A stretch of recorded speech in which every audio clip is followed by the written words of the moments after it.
இவர் யார் என்பதை அறிந்து கொள்வதற்காக இந்த கடியாச்சேரியே திரும்பி பார்க்கும் வகையில் ஒரு மாநாடு கூட்டப்பட்டிருக்கிறது.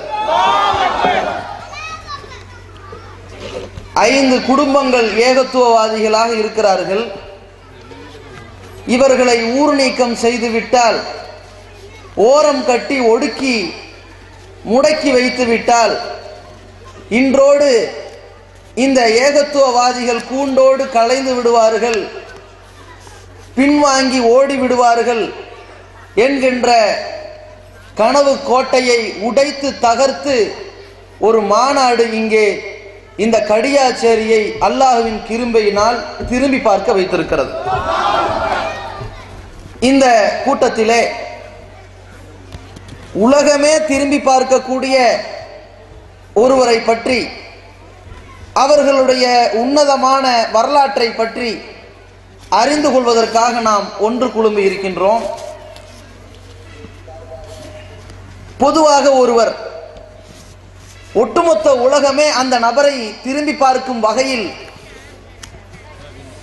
அப்படி அவர் பெரிய ஒரு கோடீஸ்வரராக திகழ்ந்து விளங்கினாரா என்று பார்த்தால், பல கோடிக்கும் அதிபதியாக இருக்கக்கூடிய பில்கேட்ஸை தாண்டி 200 கோடிக்கும் மேற்பட்ட மக்களின் உள்ளங்களுக்கு சொந்தக்காரர்களாக இருக்கக்கூடிய ஒருவர், மலைகளை புரட்டி போட்டு சாகசம் புரிந்ததை விட 200 கோடி மேற்பட்ட மக்களுடைய மனங்களை புரட்டி போட்ட அல்லாஹ்வின் கிருபையினால் இந்த உலகத்திற்கு அனுப்பப்பட்ட ஒருவர். இந்த உலக சரித்திரத்தில் ஏராளமான தியாகங்களையும் சீர்திருத்தங்களையும் சமுதாயத்திற்கு செம்மையான கருத்துக்களையும் போதனை செய்வதோடு பல்வேறு புரட்சிகளை ஏற்படுத்தி காட்டிய அந்த 100 பேர் என்ற ஒரு தலைப்பில் ஒரு கிறிஸ்தவ பேரறிஞர் மைக்கேல் ஹார்ட் என்பவர் ஒரு புத்தகத்தை வெளியிடுகிறார். அந்த புத்தகத்திலே பல மதத்தவர்கள் தங்கள் உயிரை விட மேலாக கருதக்கூடிய, கடவுளாக கற்பனை செய்யப்பட்ட எத்தனையோ பேர் இடம்பெறுகிறார்கள்.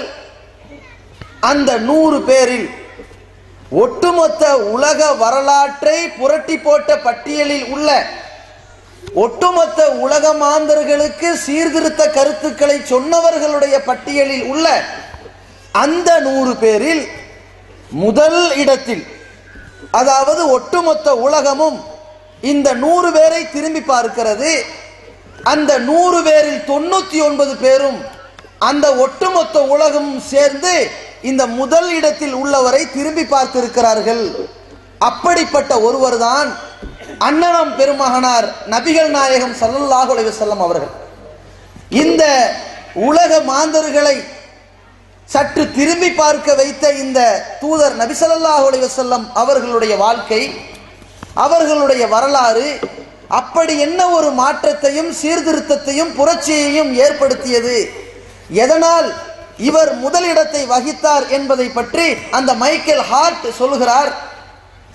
அவர் நபிகள் நாயகம் ஸல்லல்லாஹு அலைஹி வஸல்லம் அவர்களை முதல் இடத்தில் முத்திரை பதித்த உடனேயே கிறிஸ்தவ உலகத்தில் மிகப்பெரிய ஒரு கொந்தளிப்பை பெற்றார். ஏனென்று சொன்னால், அவர்கள் கடவுளாக நேசிக்கின்ற இயேசுவை கூட முதலிடத்திற்கு கொண்டு வராமல் அவரை பின்னுக்கு தள்ளிவிட்டு இந்த முகமது அவர்களை முதலிடத்திற்கு கொண்டு வந்திருக்கிறீர்கள் என்றால் என்ன காரணம் என்று கேட்கிறார்கள். அதற்கு இந்த மைக்கேல் ஹார்ட் சொன்னார், இந்த உலகத்தில் ஆன்மீக போதனை என்கின்ற ஒரு துறையை மட்டும் தேர்ந்தெடுத்து சிலர் சீர்திருத்த கருத்துக்களை சொன்னார்கள். அப்படி சொன்னவர்களில் ஒருவர் தான் இயேசு. ஆனால் ஆன்மீகம் என்ற ஒரு துறையையும் கையில் எடுத்துக்கொண்டு, அரசியல் அதிகாரம் என்கிற இன்னொரு துறையையும் எடுத்துக்கொண்டு, பல துறைகளில் மன்னனாக திகழ்ந்து விளங்கிய இந்த முகமதை நான் முதல் இடத்தில் கொண்டு வந்ததில் பெருமைப்படுகிறேன் என்று சொன்னார். அப்படிப்பட்ட நபிகள் நாயகம் ஸல்லல்லாஹு அலைஹி வஸல்லம் அவர்களுடைய வாழ்க்கையை அறிந்து கொள்வதற்காக இந்த கூட்டம் ஏற்பாடு செய்யப்பட்டிருக்கிறது. இந்த கூட்டம் ஏற்பாடு செய்யப்பட்ட சில காரணத்தை உங்கள் முன்னால் நாம் விளக்கிவிட்டு இந்த செய்திகளுக்கு வந்து விடுவோம். ரபியுல் அவ்வல் மாதம் வந்துவிட்டால் ஒட்டுமொத்த முஸ்லிம்கள் மத்தியில சமீப காலங்களாக, அல்லாஹ்வுடைய தூதர் காலத்தில் அல்ல, நபித்தோழர்கள் காலத்திலும் அல்ல, நபித்தோழர்கள் காலத்தில் வாழ்ந்த தாபியின்கள், அவர்கள் காலத்தில் வாழ்ந்த தபோ தாபியின்கள், அவர்கள் காலத்தை எல்லாம் தாண்டி ஒரு சமீபமா ஒரு 100, 200, 300 வருடங்களாக இந்த ரபியுல் அவ்வல் மாதம் வந்துவிட்டால் நபிகள் நாயகம் ஸல்லல்லாஹு அலைஹி வஸல்லம் அவர்களை புகழ்கிறோம் என்ற பெயரால் அவர்களை கேவலப்படுத்தி, அல்லாஹ்வுக்கு இணை கற்பித்து, அவர்களை கொச்சைப்படுத்தி, அவர்களை இறைவனுக்கு சமமாக இணை கற்பிக்கக்கூடிய மௌலிது வாசகங்களை ஓதிக்கொண்டிருக்கின்ற ஒரு கூட்டம் முஸ்லிம் பெயர் தாங்கிகள் அல்லாஹ்வுடைய தூதர் அவர்களை கிறிஸ்தவர்கள் ஈசா நபிக்கு எப்படி மீலாது விழா கொண்டாடுகிறார்களோ, கிறிஸ்துமஸ் விழா கொண்டாடுகிறார்களோ, அந்த பிறந்த தினத்தை கொண்டாடுவது போல ரபியுல் அவ்வல் 12 வந்து விட்டால் நபிகள் நாயகம் ஸல்லல்லாஹு அலைஹி வஸல்லம் அவர்களுடைய உதய தினம் என்ற பெயரால் கொண்டாடி வருகிறார்கள். அந்த வரிசையில் தமிழ்நாடு தௌஹீத் ஜமாத் இந்த நபிகளாரை புகழ்வதற்காக இந்த ரபியுல் அவ்வல் மாதத்தில் இந்த பொதுக்கூட்டத்தை ஏற்பாடு செய்திருக்கிறீர்களா என்று நீங்கள் தவறாக விளங்கிக் கொள்ளக்கூடாது. நான் சொல்வது ஏகத்துவவாதிகளுக்கு அல்ல, காவல்துறை, உளவுத்துறை, பத்திரிகை துறை மற்றும் பிற மத அன்பர்களுக்கு சொல்கிறோம். இது ரபியுல் அவ்வல் மாதமாக இருந்தாலும், ரபியுல் ஆஹிர் மாதமாக இருந்தாலும், சஃபருடைய மாதமாக இருந்தாலும், எந்த மாதமாக இருந்தாலும் நபிகள் நாயகம் ஸல்லல்லாஹு அலைஹி வஸல்லம் அவர்களுடைய உன்னத வாழ்க்கையை இந்த உலகத்திற்கு எடுத்து சொல்ல வேண்டிய நிர்பந்தத்திற்கு நாங்கள் தள்ளப்பட்டதற்கான ஒரு பின்னணி இருக்கின்றது. அந்த பின்னணி தான் கடந்த செப்டம்பர் 11ஆம் தேதி அகில உலகத்திலும் ஒட்டுமொத்த முஸ்லிம்களுடைய உயிரை விட மேலாக மதிக்கப்படுகின்ற நபிகள் நாயகம் ஸல்லல்லாஹு அலைஹி வஸல்லம் அவர்களை கொச்சைப்படுத்தி ஒரு திரைப்படம் வெளியிட்ட இந்த அமெரிக்க நாய்களை கண்டித்து ஒரு ஆர்ப்பாட்டம் ஆப்கானிஸ்தானிலும், எகிப்திலும், ஓமனிலும், இதை தாண்டி இந்தியாவிலே தமிழகத்திலும், இதை தாண்டி பாகிஸ்தான்ல, ஈரான்ல, ஈராக்ல, இலங்கை போன்ற உலக நாடுகளில் மிகப்பெரிய கொந்தளிப்பை ஏற்படுத்திய அந்த நபி ஸல்லல்லாஹு அலைஹி வஸல்லம் அவர்களுக்கு அவப்பெயரை கற்பித்த அந்த திரைப்படத்தை வெளியிட்டவர்கள் மீது கடும் நடவடிக்கை எடுக்க வேண்டும் என்று சொல்லி ஒரு களம் இறங்கியது இந்த தமிழ்நாடு தௌஹீத் ஜமாத். அதே நேரத்தில் எந்த தூதர் ஒழுக்க சீலராக வாழ்ந்து காட்டினாரோ அந்த தூதரை ஒரு காமுகராக தவறாக சித்தரித்த இந்த கொடுமைக்காரர்களுக்கு எதிராக களமிறங்கிய இந்த ஜமாத், எந்த தூதர் சமூக நல்லிணக்கத்தின் ஒரு சங்கமமாக திகழ்ந்தார்களோ அந்த தூதரை ஒரு வன்முறையாளர்களாக, ஒரு தீவிரவாதியாக சித்தரித்திருக்கிறதோ அப்படிப்பட்ட அயோக்கியர்களை அம்பலப்படுத்தக்கூடிய ஒரு களத்தில் இறங்கிய இந்த ஜமாத் இன்னொரு ஆயுதத்தையும் கையில் எடுத்தது. அது என்ன ஆயுதம் தெரியுமா? கடந்த 20 ஆண்டுகளுக்கு முன்னால் இந்த அமெரிக்கர்கள் ஒரு திட்டத்திற்கு வந்தார்கள். உலக அளவில், உலக அரங்கில் இஸ்லாம் காட்டுத்தீ போல பரவி கொண்டிருக்கிறதே, இதை தடுத்து நிறுத்துவதற்கு என்ன வழி என்று யோசித்தார்கள். முஸ்லிம்கள் தங்கள் உயிரை விட மேலாக மதிக்கக்கூடிய இந்த திருக்குரானை இழிவுபடுத்தி விட்டால், அதை கொச்சைப்படுத்தி விட்டால் இந்த மக்கள் எல்லாம் அந்த இஸ்லாமியர்களோடு அண்ட மாட்டார்கள், அவர்களோடு ஒண்டிக் கொள்ள மாட்டார்கள் என்று அற்பமாக சிந்தித்து, அறிவுகட்டத்தனமாக சிந்தித்து இந்த குரானை கழிவறையில் தூக்கி எறிந்த இந்த கூட்டம், இந்த குரானை கிழித்து போட்ட இந்த அயோக்கியர்கள் பிறகு ஒரு சித்தாந்தத்தை உண்டாக்கினார்கள். கிட்டத்தட்ட 10 ஆண்டுகளுக்கு முன்னால் இந்த உலக வர்த்தக மையம் அமெரிக்காவிலே தகர்க்கப்படுகிறது. அப்படி தகர்க்கப்பட்ட ஒரு காரணத்தை சொல்லி, உலக வர்த்தக மையம் யாரால் தகர்க்கப்பட்டது தெரியுமா? இந்த முஸ்லிம் சமுதாயத்தால் தகர்க்கப்பட்டது என்கிற ஒரு அபாண்டத்தை போட்டு, ஏன் இதை அவர்கள் தகர்த்தார்கள் தெரியுமா? இது போன்ற வன்முறையை தூண்டிவிட்ட இந்த திருக்குரான் அவர்களை இப்படி செய்ய தூண்டி இருக்கிறது என்ற ஒரு அபாண்டத்தையும் சேர்த்து சொன்னார்கள். எதனால் சொன்னார்கள்? இது போன்ற குரானை களங்கப்படுத்தி விட்டால், கேவலப்படுத்தி விட்டால் எவனுமே இனி குரான் பக்கம் தலை வைத்து படுக்க மாட்டான், அதை சிந்திக்க மாட்டான், அதை ஆய்வு செய்ய மாட்டான் என்று ஒரு கற்பனை கோட்டையை வளர்த்தார்கள். ஆனால் அந்த கோட்டையை உடைத்தெறியும் முகமாக இந்த திருக்குர்ஆன் அதற்கு பிறகுதான் மக்களிடத்தில் மிகப்பெரிய ஒரு தாக்கத்தையும் ஒரு தாக்குதலையும் ஏற்படுத்தியது. அவர்களுடைய உள்ளத்தை ஊடுருவி சென்றது. இந்த உலக அரங்கிலே இணையதளங்களில் அதிகமாக தேடப்படுகின்ற ஒரு வேதம், அதில் முதலிடம் பிடித்தது இந்த திருமறை குர்ஆன். எந்த குர்ஆனை இவர்கள் ஒடுக்கி அதை முடக்கி அதை புதைக்கலாம் என்று நினைத்தார்களோ அந்த திருக்குர்ஆன் உயர்ந்த எல்லா லைப்ரரிகளிலும் நூலகங்களிலும் விற்பனைக்கு போய் காலியாக போன ஒரு நூலாக போனது. அதே நேரத்தில் எந்த திருக்குர்ஆனை நீங்கள் இழிவுபடுத்தினீர்களோ அந்த திருக்குர்ஆனை லட்சோப லட்சம் பிரதிகள் தமிழ்லையும் ஆங்கிலத்திலையும் கன்னடத்திலையும் மலையாளத்திலையும் தெலுங்குலையும் பிரெஞ்சிலையும் ஜெர்மனி மொழியிலையும் உலகளாவிய எல்லா மொழிகளிலும் லட்சோப லட்ச திருக்குர்ஆன் பிரதிகள் அச்சிடப்பட்டு காலியான ஒரு சமுதாய புரட்சி இந்த 10 ஆண்டில் நடந்திருக்கிறது. அப்ப இவர்களுடைய கங்கணம் ஆடி போயிருத்தா? இவர்களுடைய திட்டமெல்லாம் ஏமாற்றம் அடைந்து விட்டதா? பிறகு ஒரு குண்டை போட்டார்கள். அதுதான் நபிகள் நாயகம் ஸல்லல்லாஹு அலைஹி வஸல்லம் அவர்களை இழிவுபடுத்தி விட்டால் இனிமேல் நபிகள் நாயகத்தை போற்றி புகழ்ந்து எவனும் கிட்ட போக மாட்டான் என்று நினைத்தார்கள். ஆனால் இது யாரோடு இவர்கள் செய்கிற யுத்தம் தெரியுமா? படைத்த ரப்புல் ஆலமீன் இடத்திலே செய்கிற யுத்தம். அல்லாஹ் குறிப்பிடுகிறான், ஓ மக்கரு, இவர்கள் சூழ்ச்சி செய்கிறார்கள். ஓ மக்கரல்லாஹ், அல்லாஹ்வும் சூழ்ச்சியை முறியடிப்பான். வல்லாஹு கைருல் மாக்கிரீன், சூழ்ச்சியை முறியடிக்கிறதுல அல்லாஹ் தலை சிறந்தவனாக இருக்கின்றான். எப்படிப்பட்ட தலை சிறப்பு தெரியுமா? யுரீதூன லியுத்ஃபிஊ நூரல்லாஹி பிஅஃவாயிஹிம், தங்கள் நாவுகளால் அல்லாஹ்வின் ஒளியை ஊதி அணைத்து விடலாம் என்று இவர்கள் நினைக்கிறார்கள்.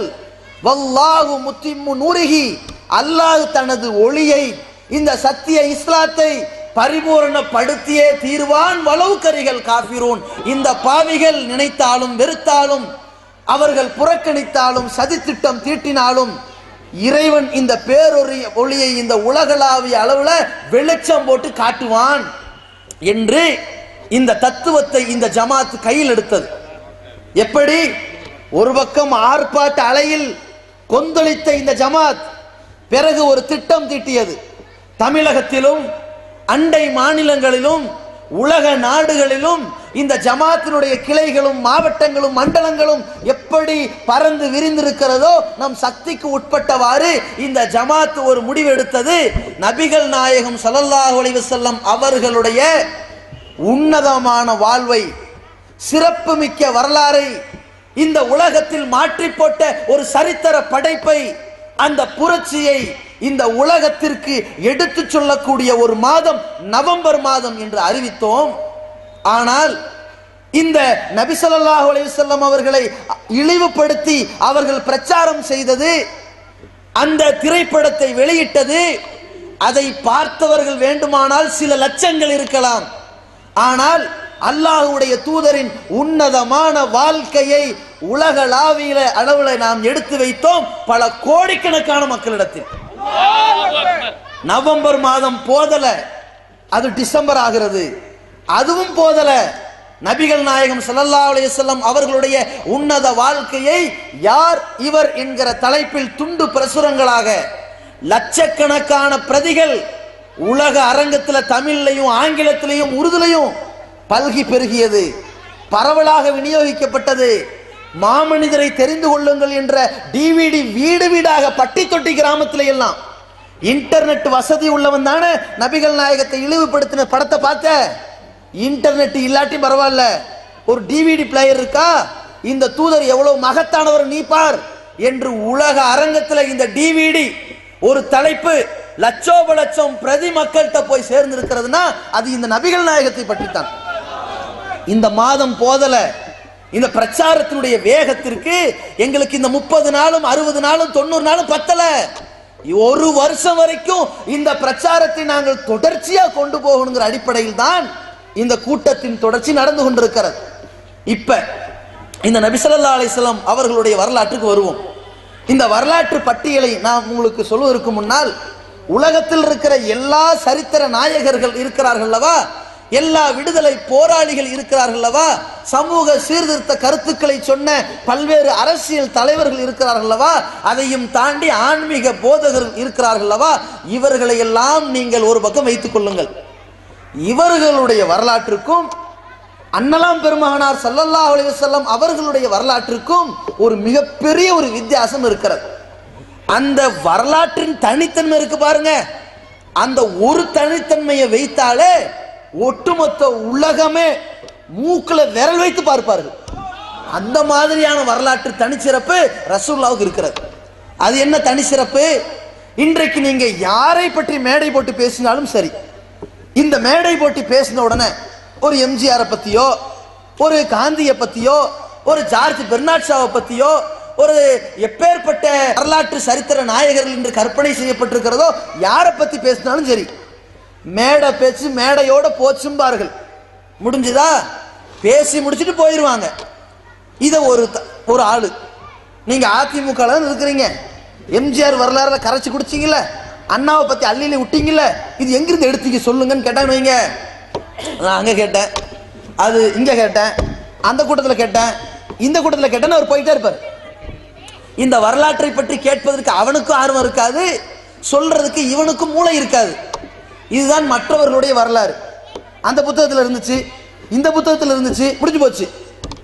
ஆனால் நபிகள் நாயகம் ஸல்லல்லாஹு அலைஹி வஸல்லம் அவர்களுடைய வரலாறு எப்படிப்பட்டது என்றால், அல்லாஹ்வுடைய தூதரவர்கள் தியாகம் செய்தது, போரில் கலந்தது, தன் மனைவிமார்களுக்கு உதவியது, ஏழைகளுக்கு உதவியது என்ற பல்வேறு நற்காரியங்கள் இருக்குதே, அதையெல்லாம் ஒரு பக்கம் வைப்போம். அதெல்லாம் தாண்டி அல்லாஹ்வுடைய தூதர் சிரித்தார்கள். ஒரு சின்ன நபி மொழி எடுத்துக்கங்க, சிரித்தார்கள், அவர்கள் கடவாய்ப்பால் தெரிந்தது ஒரு செய்தி. இந்த ஒரு செய்தியை இந்த உலகத்தில் யாராவது சொல்ல வேண்டி இருந்தால் என்ன தகுதி தெரியுமா? அதற்கு உலகமே ஒரு தகுதி வைத்திருக்கிறது. இதை அல்லாஹ்வுடைய தூதர் அவர்கள் சிரித்ததை பார்த்தேன் என்று சொல்லக்கூடியவர் நபித்தோழராக இருக்க வேண்டும். அவர் அந்த தூதர் காலத்தில் வாழ்ந்திருக்க வேண்டும். அவர் அந்த தூதர் காலத்தில் இஸ்லாத்தை ஏற்றிருக்க வேண்டும். அந்த தூதரை சந்தித்திருக்க வேண்டும்.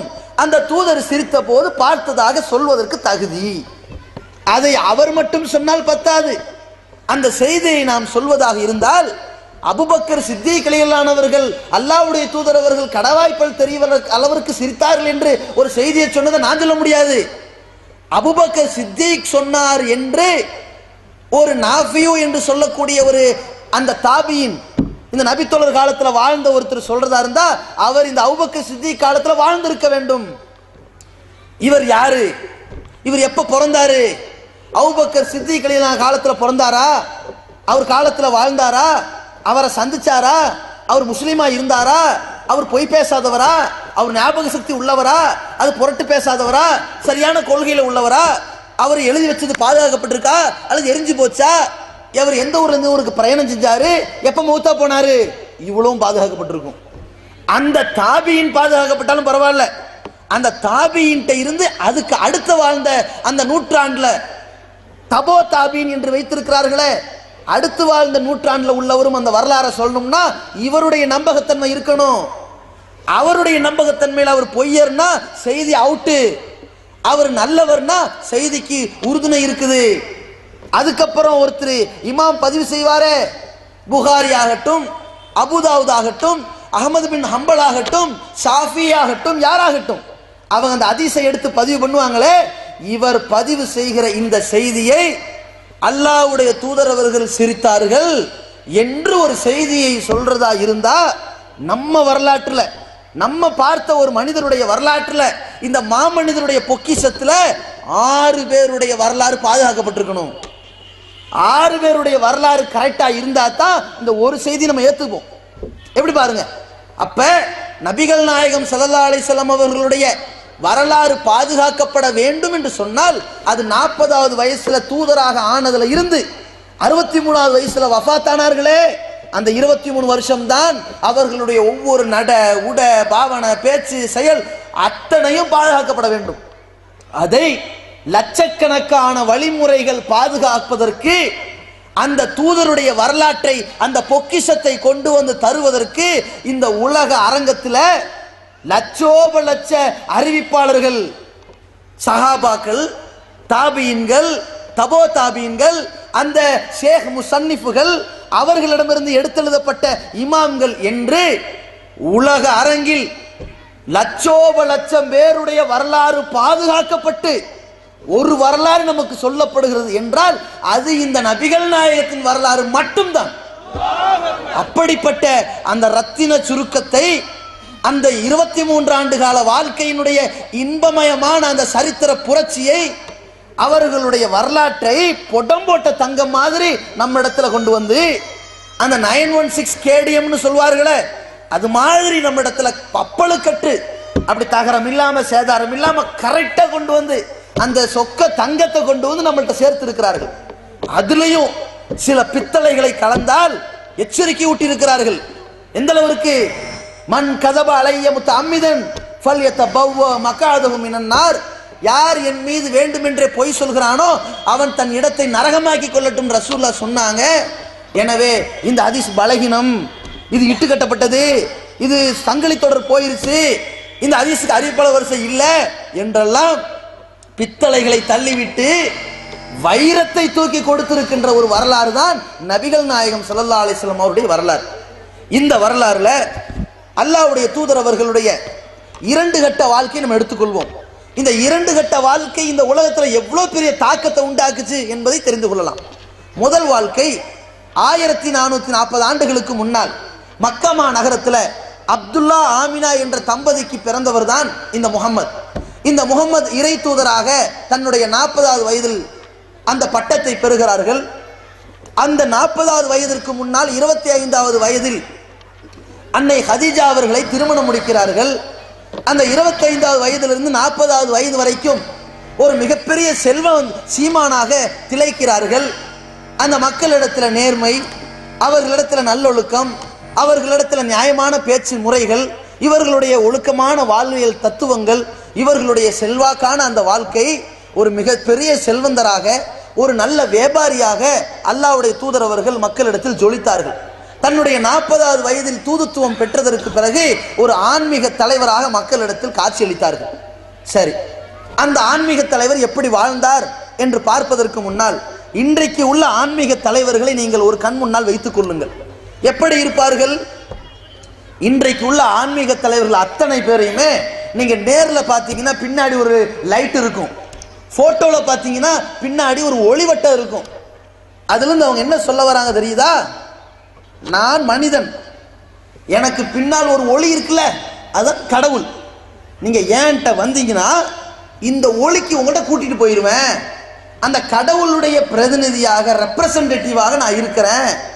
ஏன் காலில் விழுந்தீங்கன்னா கடவுள் காலில் விழுந்த மாதிரி, என்ன திருப்திப்படுத்தினீங்கன்னா கடவுளை திருப்திப்படுத்தின மாதிரி, எனக்கு நீங்க கட்டுப்பட்டு நடந்தீங்கன்னா கடவுளை கட்டுப்பட்ட மாதிரி என்றெல்லாம் அவர் சொல்லி வைத்துக் கொண்டு இவர் இருப்பார்.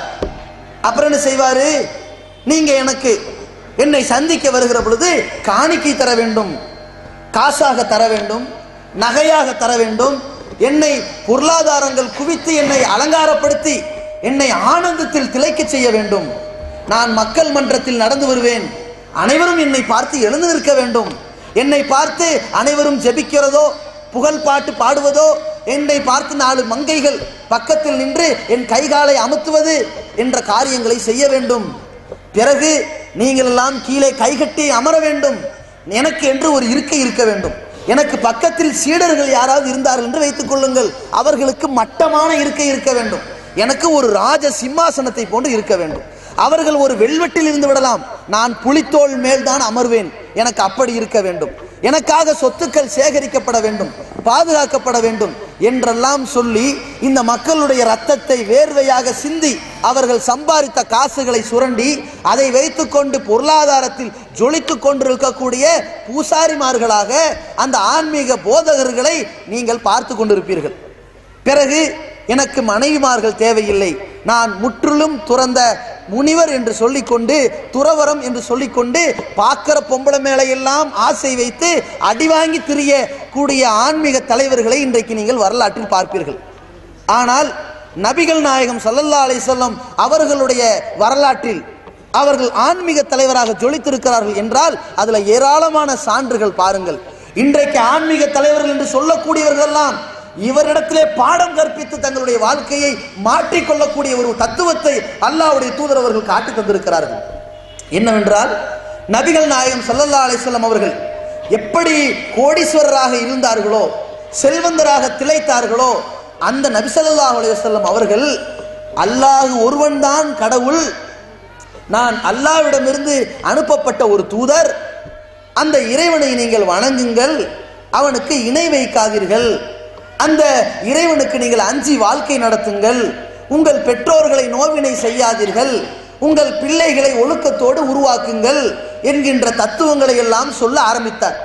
எப்பொழுது நபி ஸல்லல்லாஹு அலைஹி வஸல்லம் அவர்கள் இந்த தத்துவத்தை சொல்ல ஆரம்பித்தார்களோ, அந்த நிமிடத்திலிருந்து அல்லாஹ்வுடைய தூதர் அவர்களுடைய பொருளாதாரங்கள் எல்லாம் இதற்காக செலவிடப்பட்டு மிகப்பெரிய ஒரு நஷ்டவாளிக்கு ஆளாகி ஒன்றும் இல்லாத நிலையில்தான் மக்கமா நகரத்தில் இருந்து 13 வருட வாழ்க்கையை நடத்திவிட்டு மதினாவுக்கு இடம்பெயர்ந்து போனார்கள் என்பது நபி ஸல்லல்லாஹு அலைஹி வஸல்லம் அவர்களுடைய வரலாறு.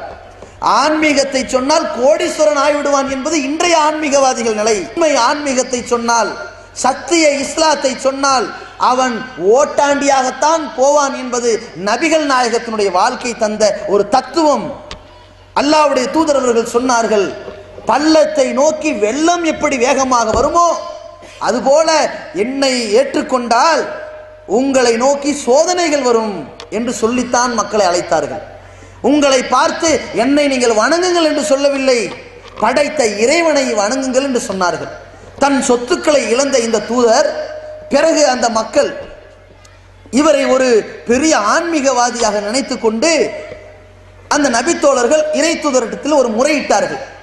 அல்லாஹ்வின் தூதரே, நாங்கள் பக்கத்து ஊர்களுக்கெல்லாம் செல்கிறோம், அந்த ஊர்களில் பார்க்கக்கூடிய மிகப்பெரிய மன்னர்களை எல்லாம் பார்த்தால் அந்த மக்கள் அவருக்காக வேண்டி சிரமணிகிறார்கள்.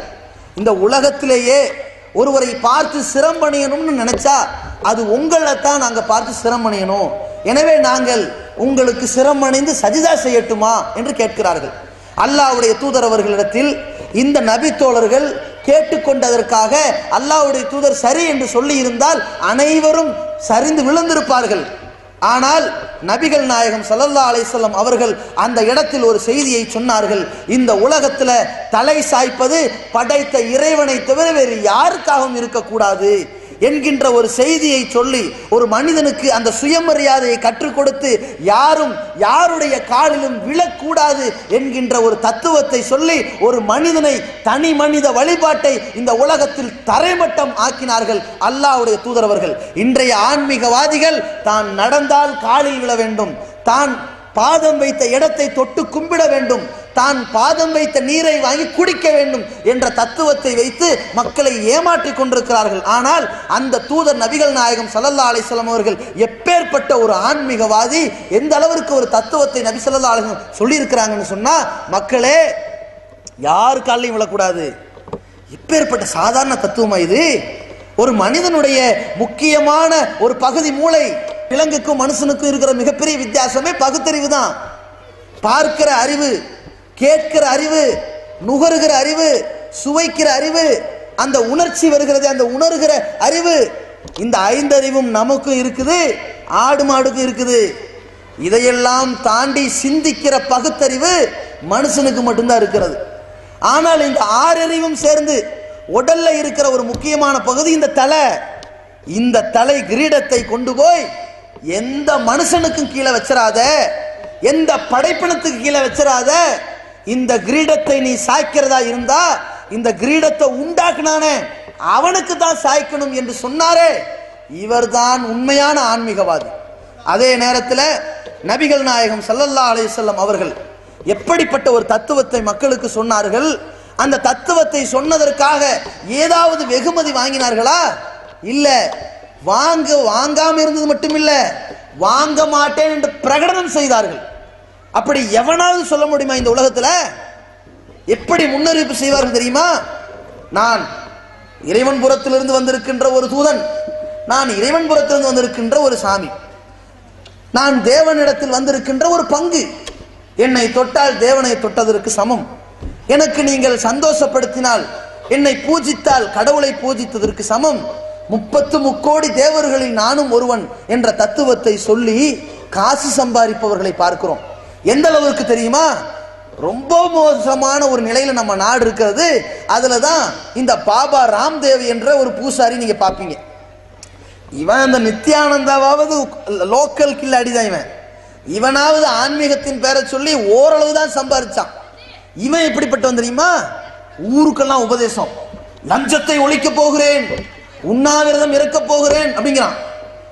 இதே மாதிரி டெல்லியில ஒரு கற்பழிப்பு சம்பவம் நடந்துச்சுல, இதற்கு தண்டனை வழங்கணும்னு ஒருத்தன் உண்ணாவிரதம் இருந்தாங்க.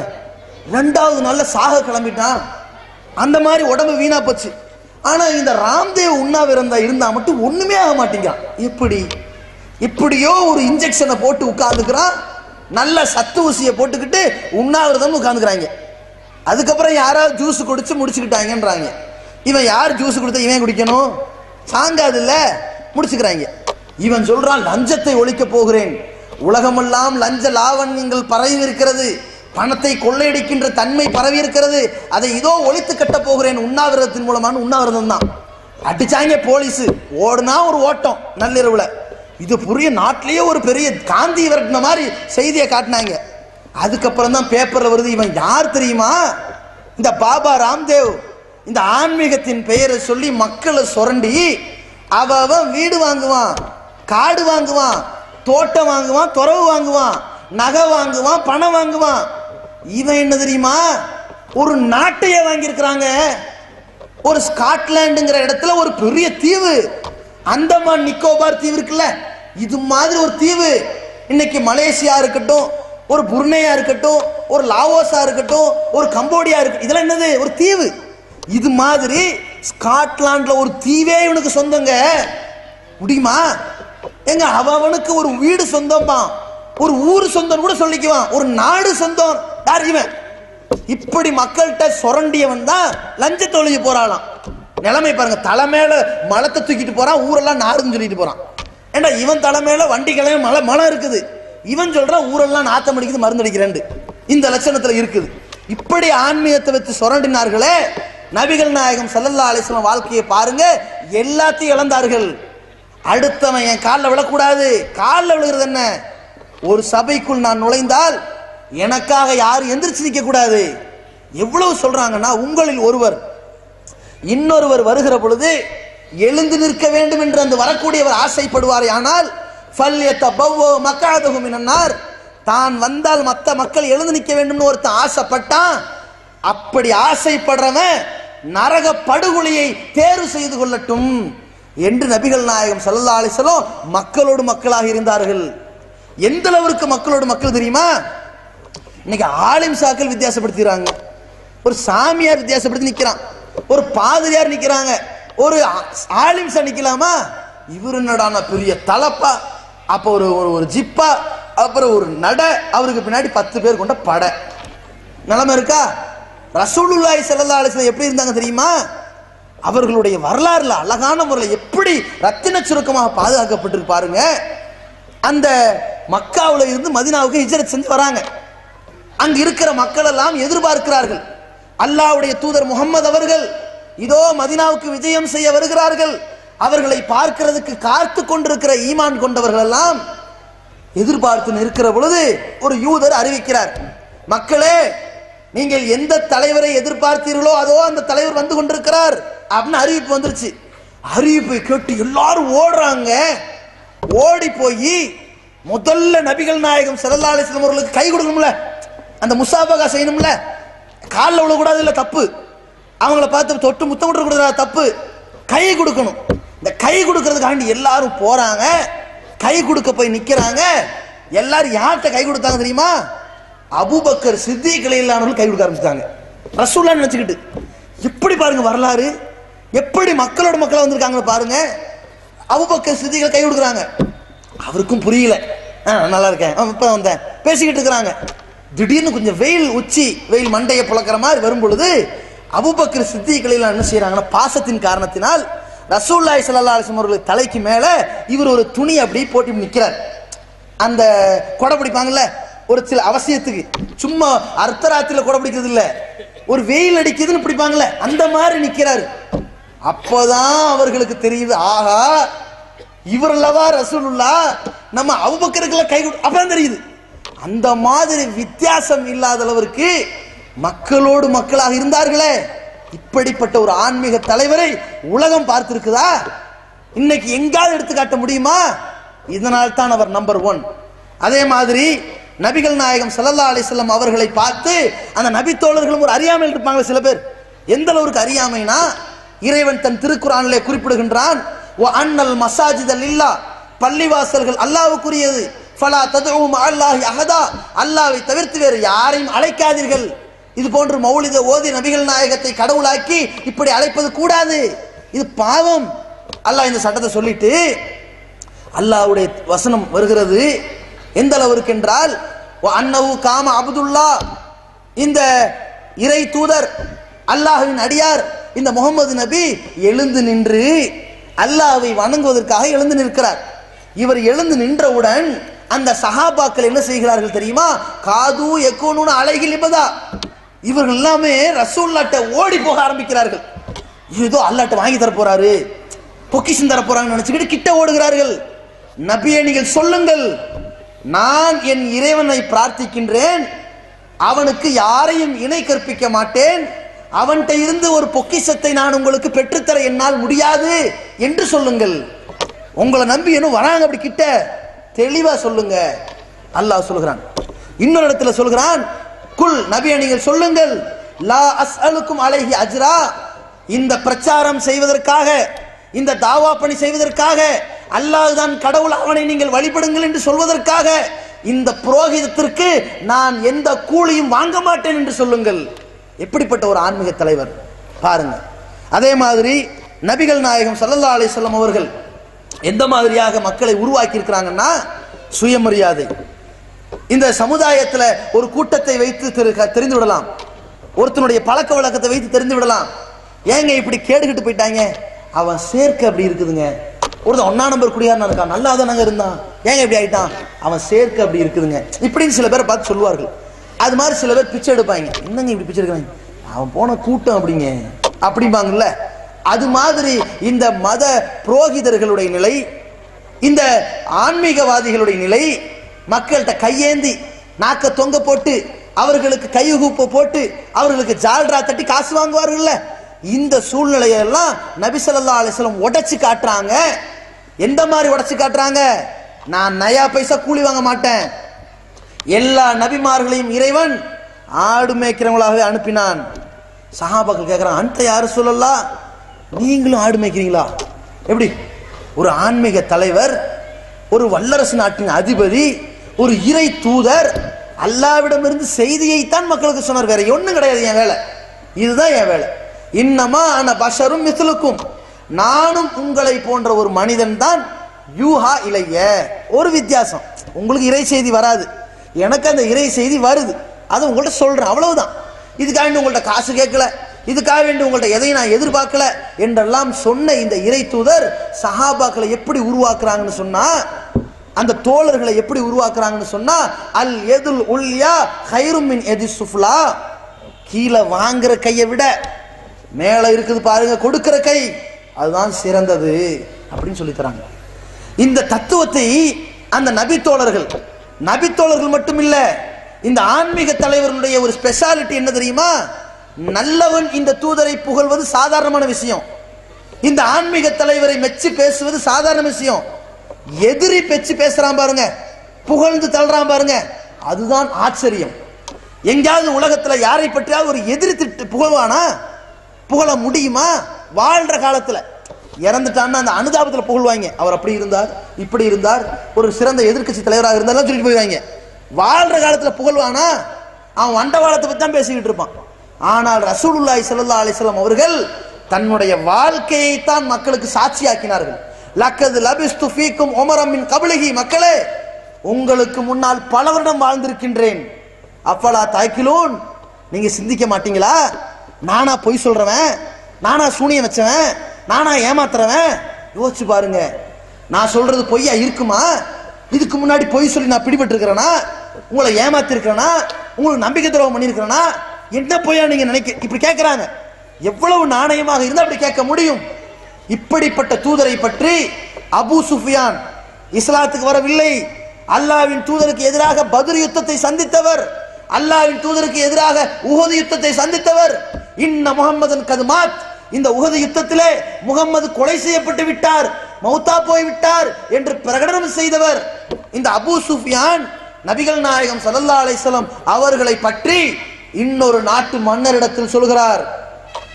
அந்த மன்னர் கேட்கிறார்கள் அபூ சுஃபியானிடத்தில், அந்த தூதர் மக்களுக்கு என்ன சொல்கிறார்? இவர் சொல்லி இருக்கலாம், அல்லாஹ்வுடைய தூதர் மீது கோபம் இருந்திருந்தால் இவர் சொல்லி இருக்கலாம். எதிரியின் நாவு கூட அவன் ஸ்லிப் ஆகல பாருங்க, எதிரி நாவு கூட தடுமாற்றம் அடையல, அவ்வளவு புகழ்ந்து தள்ளுகிறார்கள். இந்த தூதர் இறைவன் ஒருவனை வணங்க வேண்டும் என்று சொல்கிறார், எங்கள் முன்னோர் மூதாட்டியர் நம்பிக்கை தவறு என்று சொல்கிறார், பெற்றோரை பேண வேண்டும் என்று சொல்கிறார், தொழ வேண்டும் என்று சொல்கிறார், நோன்பு வைக்க வேண்டும் என்று சொல்கிறார், ஜக்காத்து கொடுக்க வேண்டும் என்று சொல்கிறார், உண்மையை பேச வேண்டும் என்று சொல்கிறார், சுயமரியாதையோடு இருக்க வேண்டும் என்று சொல்கிறார். என்னடா இது? அந்த ஹிர்கல் மன்னருக்கு ஆச்சரியம். இந்த ஆன்மீகத்தை ஒருத்தன் சொன்னா காசுல கேட்பான், மரியாதையில கேட்பான், 4 பேர் நம்மளை பார்த்து எந்திரிச்சு நிக்கும்ல எதிர்பார்ப்பான். இந்த தூதர் யார்ட்டையும் எதையும் வாங்காதீங்கன்னு சொல்றாரே, இதுதான் சரியான தூதர், இவர்தான் உண்மையான தலைவர் என்று அன்றைக்கு எதிரிகளும் மெய்ப்பிச்சார்களே. அப்படிப்பட்ட ஒரு வரலாற்று நாயகன் நபிகள் நாயகம் ஸல்லல்லாஹு அலைஹி வஸல்லம். அதே மாதிரி நபிகள் நாயகம் ஸல்லல்லாஹு அலைஹி வஸல்லம் அவர்கள் இந்த சமுதாயத்தில் கபட நாடகம் செய்துவிட்டு போகவில்லை, மிக தெளிவாக சொன்னார்கள். திருமணம் என்று வந்துவிட்டால் இன்றைக்கு எத்தனையோ சாமியார்கள் நான் துறவரம் என்று சொல்வார்கள், அவன் பார்க்காத பொண்ணே இருக்காது, அவன் கைப்படாத பொண்ணு இருக்காது, அவ்வளவு அழிச்சாட்டியம் பண்ணி மக்கள்கிட்ட செருப்பு கட்டி அடி வாங்கினதுக்கு பிறகுதான் மக்கள் என்ன செய்யறது இல்லைன்னா திருந்துறது இல்லை. இவன் போலி சாமியாரு, வேற சில நல்ல சாமியார் இருக்கிறாங்கன்னு போயிடுறாங்க. இப்படி போயிருதா? அறிவை இழந்து இந்த ஆன்மீகத்திற்கு முட்டு கொடுக்க போய்விடுகிறார்கள். அறிவை தீட்டுவதற்கு தான் இந்த ஆன்மீகம் பயன்பட வேண்டும், அதை இழப்பதற்கு இருக்கக்கூடாது. அதே நேரத்தில் நான் எல்லாத்தையும் இழந்து வருகிறேன் என்று ஒரு பாதிரியார் சொல்கிறான், பிறகு மாணவரிடத்தில் சேட்டை செய்து பிடிபட்ட வாதியாருங்கிறான். தேவைதானா? நபிகள் நாயகம் ஸல்லல்லாஹு அலைஹி வஸல்லம் இப்படி மக்களை ஏமாற்றவில்லை. அந்நிக்காஹு மின் சுன்னதி, திருமணம் முடிப்பது எனது வழிமுறை, திருமணம் முடிப்பேன், நான் முடித்திருக்கிறேன் சொன்னார்கள். சொன்னதோடு மட்டுமில்லாமல் எவ்வளவு ஒழுக்கமான வாழ்க்கை நடத்தினார்கள். எவ்வளவு பெரிய ஒழுக்கம்னா, அல்லாஹ்வுடைய தூதருடைய அந்த ஒழுக்கத்தை பற்றி உலகத்தில் சொல்வதற்கு அதிக தகுதி படைத்தவர்கள் அந்த மனைவிமார்கள் தான். நான் என்ன நபி ஸல்லல்லாஹு அலைஹி வஸல்லம் அவர்கள் சொன்னார்கள், ஹைருக்கும் ஹைருக்கும் லி அஹ்லிக்கும், உங்களில் சிறந்தவர் யார் தெரியுமா? உன் மனைவிட்ட, உன் குடும்பத்துல நீ சிறந்தவன் பேர் எடுத்தால் தான் நீ சிறந்தவன். ஊர் உலகம் வெளிப்படைய பார்த்து 1000 சொல்லுவான், அவன் மனைவிக்கு தான் தெரியும் அண்டவாளத்தை பத்தி. அப்ப நபிகள் நாயகம் ஸல்லல்லாஹு அலைஹி வஸல்லம் சொன்னதோடு அல்லாஹ்வின் தூதருடைய மனைவி ஆயிஷா ரலியல்லாஹு அன்ஹா அவர்கள் சொல்கிறார்கள், மா மஸ்ஸத்தி யது ரசூலுல்லாஹி ஸல்லல்லாஹு அலைஹி வஸல்லம் யதம்ரஅத்தின் கத்து, அல்லாஹ்வுடைய தூதர் அவர்களுடைய ஒரு கை இந்த மனைவிமார்களை தவிர எந்த பெண்ணையும் தொட்டது கிடையாது. இப்பேற்பட்ட ஒழுக்க சீலர் இப்படிப்பட்ட ஒரு ஆன்மீகத்தை போதித்திருக்கிறார். ஆன்மீகத்தை போதித்து மக்களிடத்தில் பொருளாதாரத்தை சேர்த்தாரா? எதையும் சேர்க்கவில்லை, இழந்தார். பிறகு நிலைமை என்ன? அதற்கு பிறகு அவர் இறைவனை வழிபடுவதற்கு ஒரு பள்ளிவாசலை நிர்மாணித்தார். அதற்கு மஸ்ஜிதுன் நபவி, நபியுடைய பள்ளிவாசல் என்று ஒரு பெயர். அதை அந்த 2 அனாதை சிறுவர்களிடத்துல நபி ஸல்லல்லாஹு அலைஹி வஸல்லம் ஆடு மேய்த்து சம்பாதித்த காசை வைத்துத்தான் விலை கொடுத்து வாங்கினார்கள். இன்றைக்கு ஆன்மீக தலைவர்கள் என்ன செய்வார்கள் தெரியுமா? கேஸ் போட்டிருக்கிறாங்க, இந்த நித்யானந்தா மேல கேஸ் போட்டிருக்கிறான். போட்டவன் யாரு? அமெரிக்காவில். என்னை ஏமாற்றி பல கோடி ரூபாய் மதிப்புள்ள ஒரு மடம் கட்ட வேண்டும், நான் கடவுளை காண்பதற்கும் கடவுளை வணங்குவதற்கும் ஒரு மடம் கட்டணும், அதுக்கு பல கோடி ரூபாய் தேவை என்று சொல்லி என்னை ஏமாற்றி அமெரிக்காவில் இவனுக்காக வேண்டி ஒரு மடம் கட்டி வச்சேன். இவன் 1ஆம் நம்பர் ஃப்ராடு, இப்ப எனக்கு தெரிஞ்சு போச்சு, இதுக்கு ஒரு பெனால்டி போடுங்கன்னு வழக்கு தொடர்ந்திருக்கிறான். நபிகள் நாயகம் ஸல்லல்லாஹு அலைஹி வஸல்லம் எப்படி வாழ்ந்திருக்கிறாங்கன்னா, படைத்த இறைவனை வணங்க வேண்டும், வாரி வழங்க வேண்டும், அதில் முதன்மையானவனாக நான் இருப்பேன் என்று வந்திருக்கிறார்கள். இப்படிப்பட்ட ஒரு ஆன்மீக தலைவர். அதே மாதிரி மக்களிடத்தில் ஒரு தவறை சுட்டி காட்டுகிற பொழுது அந்த மக்கள் அதை ஏற்றுக்கொள்ளக்கூடியவர்களாக இருப்பார்களே, ஆனால் அதை பார்த்து சந்தோஷப்பட்ட தூதர், அதே மக்கள் தன்னுடைய தவறை சுட்டி காட்டுகிற பொழுது அல்லது தனக்கு ஆலோசனை சொல்லுகிற பொழுது ஒரு ஆன்மீக தலைவர் உன்னதமான ஆன்மீக தலைவராக இருப்பாரே ஆனால் அதற்கு அளவுகோல் என்ன தெரியுமா? அதை சொல்லுகிற பொழுது மனமும் வந்து ஏற்றுக்கொள்ள வேண்டும். ஆனால் இன்றைய ஆன்மீக தலைவரின் தத்துவம் என்ன தெரியுமா? அவர் சரியாக சொன்னாலும் அதில் 1000 அர்த்தங்கள் இருக்கும், அவர் ஒளறினால் பல்லாயிரம் அர்த்தம் இருக்கும், அவருடைய தவறை சுட்டி காட்டினால் உன் குடும்பம் அழிந்துவிடும். ஏன்? அவர் எதை வேணாலும் சொல்லுவார், ஒரு அர்த்தம் இருக்கும். அவர் சாணி மேல காலை வச்சு நசுக்குவாரு, ஒரு காரணம் இருக்கும். தெரியாதனமா வழி கொடுத்தாரு நீ சொல்லக்கூடாது, அதிலும் ஒரு காரணம் இருக்கும். இப்படி இருக்கிறவனை முட்டு கொடுத்து ஜால்ரா, அவன் ஏன் பிச்சை எடுக்கிறவன் ஜால்ரா. நபிகள் நாயகம் ஸல்லல்லாஹு அலைஹி வஸல்லம் அப்படி கிடையாது. மக்கள் ஒரு தவறுன்னு அதை சுட்டி காட்டினாங்கன்னா அழகா ஏத்துக்கிட்டு போயிடுவாங்க. ஒரு நாள் நபி ஸல்லல்லாஹு அலைஹி வஸல்லம் அவர்கள் தொழ வைக்கிறார்கள். அந்த தொழுகையில 4 ரக்காத் தொழுகைக்கு பதிலாக அந்த தொழுகையில 2 ரக்காத் தொழுது முடிச்சிட்டாங்க. ஒரு நபி தோழர் வந்து கேட்கிறார், குசிரத்து சலாத்து அம் தக்சுர் தன்ச, அல்லாஹ்வின் தூதரே தொழுகை சுருக்கப்பட்டுருச்சா? இத்தனை நாளா 4 ரக்காத்துங்கிற சட்டம் இன்றிலிருந்து 2 ரக்காத்தாக சுருக்கப்பட்டுருச்சா அல்லது நீங்கள் மறந்து விட்டீர்களா? நபிகள் நாயகம் ஸல்லல்லாஹு அலைஹி வஸல்லம் யதார்த்தமாக சொன்னார்கள், தொழுகை சுருக்கப்படவும் இல்லை, நான் மறக்கவும் இல்லை அப்படிங்கிறாங்க. இல்லை, நீங்கள் 2 ரக்காத்து தான் தொலை வைத்தீர்கள் அப்படின்னு ஒன்று நபி ஸல்லல்லாஹு அலைஹி வஸல்லம் அவர்களுக்கு ஒரு ஸ்லிப்பு. ஓ, இவர் தவறா விளங்கி இருக்கிறாரோ அப்படின்னு சொல்லி மக்கள்கிட்ட கேட்குறாங்க. சதக்க துல் எதைன், இந்த நபித்தோழர் சொல்றாரு இது உண்மையா அப்படின்னு கேட்குறாங்க. மக்கள்லாம் சொல்றாங்க, ஆமா நீங்க 2 ரக்காத் தான் தொலை வச்சீங்க. அப்படியா, நான் 2 ரக்காத் தொலை வைக்கிறேன். தொலை வச்சுட்டு சஜிதா சஹு செஞ்சுட்டு சலாம் கொடுத்துட்டு மக்களை பார்த்து சொல்கிறார்கள், இன்னமா ஆன பஷரும் மிஸ்லுக்கும், மக்களே நானும் உங்களை மாதிரி மனுஷன்தான். அன்சாக்கமா தன்சவுன், நீங்க மறப்பீங்கல்ல, உங்களுக்கு மறதி வரும்ல, நானும் மறப்பேன். நான் இப்படி மறந்ததை சுட்டி காட்டுங்க. சொல்ல முடியுமா? ஒரு வல்லரசு நாட்டினுடைய அதிபதி, ஒரு முஸ்லிம்களுடைய உயிரை விட மேலான ஒரு தூதர், ஒரு ஆன்மீக தலைவர் இப்படி தவறு செஞ்சுட்டு சுட்டி காட்டுகிற சமுதாயத்தை உருவாக்கி இருக்கிறாங்க. அதை திருத்துகிற மனோபக்குவத்தை உருவாக்கி இருக்காங்க. பாருங்களேன், இந்த தூதர் எப்படிங்க மக்களை வைத்து ஏமாத்தி இருப்பார்? அதனால்தான் இன்றைக்கு 200 கோடி மக்களுடைய உள்ளத்தை கொள்ளையடித்திருக்கின்றார்.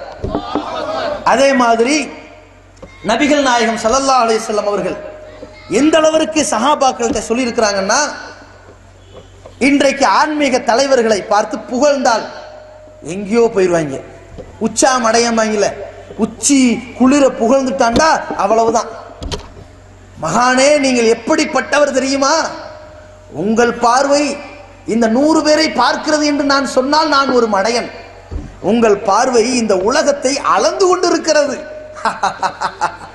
சரியாக சொன்னாய். அடுத்து, மகானே நீங்கள் எப்படிப்பட்டவர் தெரியுமா? உங்களுடைய சிரிப்பில் இந்த உலகத்தினுடைய பல பேருடைய நிம்மதி மறைந்திருக்கிறது. மிகச் சரியாக சொன்னாய். இன்று முதல் நீ நிம்மதியான விமோச்சனம் பெறுவாய். அன்னைக்கு ஒரு மண்டையை போட்டுருவான், அது வேற விஷயம். புகழ்ந்துட்டான்னு வைங்க, இவனுக்கு தலகால் புரியாது. ஆனால் நபிகள் நாயகம் ஸல்லல்லாஹு அலைஹி வஸல்லம் ஒரு சமுதாயத்தை உருவாக்கி காட்டியிருக்கிறார்கள்.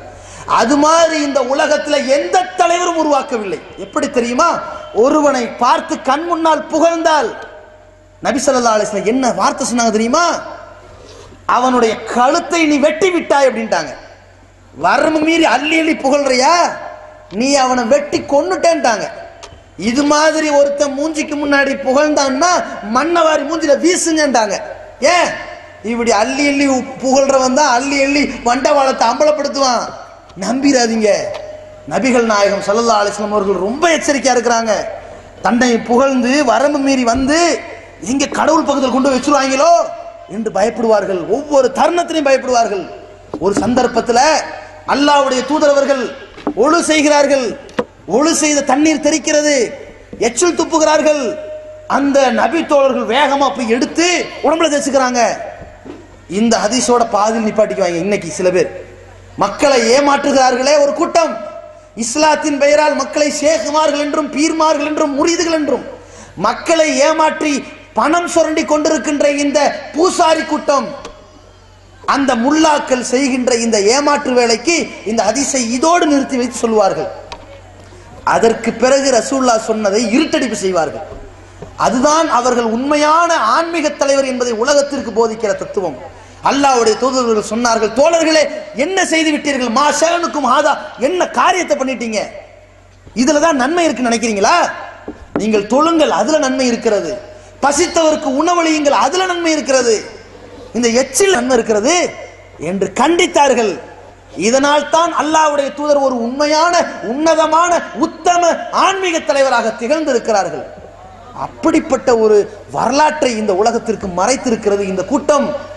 ஆனால் அந்த வரலாற்றை அல்லாஹ்வின் கிருபையால் இன்றைக்கு பாதுகாக்கப்பட்டு நாம் உணர்ந்து கொண்டிருக்கின்றோம். வாழும் போதே தன்னை கடவுளாக்க வேண்டும் என்று பலரும் விரும்புவார்கள். தனக்கு சிலை வடிக்க வேண்டும் என்று நினைப்பார்கள். தன்னுடைய புகைப்படத்தை வீட்டிலெல்லாம் தொங்கவிட வேண்டும் என்று நினைப்பார்கள். தன்னுடைய புகைப்படத்தை ஒவ்வொருவனும் தன் கழுத்தில் டாலராக தொங்கவிட வேண்டும் என்று நினைப்பார்கள். அப்படி வைத்துக் கொண்டால் ஒரு மிகப்பெரிய புண்ணியம் என்று இவர்கள் அறிவிப்பார்கள். ஆனால் நபிகள் நாயகம் ஸல்லல்லாஹு அலைஹி வஸல்லம் அவர்கள் எங்கே தன்னை இறைவனுக்கு நிகராக இந்த சமுதாயம் வைத்து விடுவார்களோ என்று எச்சரிக்கை செய்த வண்ணம் சொல்கிறார்கள், லா துத்திரிதூனி கமா அத்திரத்தின் நஸாரா ஈசா இப்னு மரியம், மரியமுடைய மைந்தன் ஈசாவை அல்லாஹ்வுக்கு நிகராக ஆக்கி வரம்பு மீறி புகழ்ந்தார்களே, அது போன்று என்னை புகழ்ந்து விடாதீர்கள். இப்படி உலகத்துல எந்த ஆன்மீக தலைவராக சொன்னார்களா? அல்லாஹ்வுடைய தூதர் சொல்லி இருக்கிறார்கள், புகழாதீர்கள், வலாக்கின் கூலு, அப்படி சொல்றதா இருந்தா, என்ன பத்தி நீங்க பேசுறதா இருந்தா அப்துல்லா, அல்லாஹ்வின் அடியார் என்று சொல்லுங்கள், ரசூலுஹு, இறைவனின் தூதர் என்று சொல்லுங்கள், வேற எந்த புகழ்ச்சி எனக்கு வேண்டாம் என்று நபி ஸல்லல்லாஹு அலைஹி வஸல்லம் அவர்கள் சொன்னார்கள். அதே நேரத்தில் இன்றைக்கு ஒவ்வொருவனும் தான் இறக்கும் தருவாய் வந்து விட்டது என்று வைத்துக் கொள்ளுங்கள், அதை அப்படியே மக்களுக்கு சேவை செய்கிறோம் என்று வைத்துக்கொண்டு தன்னுடைய அடக்கஸ்தலத்தை பூஜிக்க வாருங்கள், என்னிடத்தில் கடவுளுடைய சன்னிதானத்தை பெற வாருங்கள் என்று சொல்லி வாழும் பொழுதே தன்னுடைய மரணத்திற்கு தேவையான தயாரிப்பை செய்துவிட்டு அதற்கு பிறகு சம்பாதித்து செட்டில் ஆவதற்கு தேவையான அனைத்தையும் தயாரிக்கின்ற சமுதாயத்திற்கு மத்தியில ஒரு மரணத்தை பற்றிய ஒரு பயமே இல்லாத ஒரு தூதராக, ஒரு ஆன்மீக தலைவராக இருந்ததோடு மட்டுமல்லாமல் மக்கள் தடம் புரண்டு விடக்கூடாது. எப்பொழுது மக்களுடைய மனசு அப்படி தடமாறு வாய்ப்பு இருக்குதுன்னா உணர்ச்சி வசப்பட்ட தடமாறிடும். ஒரு தூதர் உயிர் பிரியுதுன்னு தடமாறிடக்கூடாது. அதனால் முன்னாடியே தன்னுடைய மரண தருவாயில் படுத்த படுக்கையில் இருக்கும் போதே அல்லாஹ்வுடைய தூதர்கள் சொன்னார்கள், லா தஜ்அலு கப்ரி ஈதா, மக்களே என்னுடைய அடக்கஸ்தலத்தை வணக்கஸ்தலமாக ஆக்கிவிடாதீர்கள், பெருநாள் கொண்டாடும் இடமாக ஆக்கிவிடாதீர்கள், யோபது ஃபீஹி வஸனா, அதை வழிபாட்டு தலமாக உருவாக்கி விடாதீர்கள் என்று சொன்னார்கள்.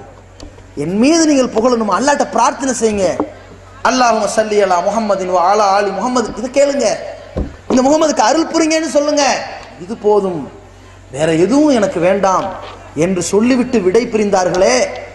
அப்படி விடை பிரிந்த இந்த தூதரின் சொத்து கணக்கு என்ன? ஆன்மீகத்தின் பெயரால் சம்பாதித்த 23 ஆண்டு கால சொத்து தான் என்ன? நஷ்ட கணக்கை சொல்ல முடியும், லாப கணக்கை சொல்ல முடியாது. அல்லாஹ்வுடைய தூதர் அவர்கள் தன்னந்தனியாக விட்டு சென்ற ஒரு குதிரை, அதே போல சில ஆடுகள், தொழிலுக்கு பயன்படுத்திய சில ஆடுகள், ஒரு காணி நிலம், அதையும் கூட அரசாங்கத்தின் சொத்தாக ஒப்படைத்து விட்டு போய்விட்டார்கள்.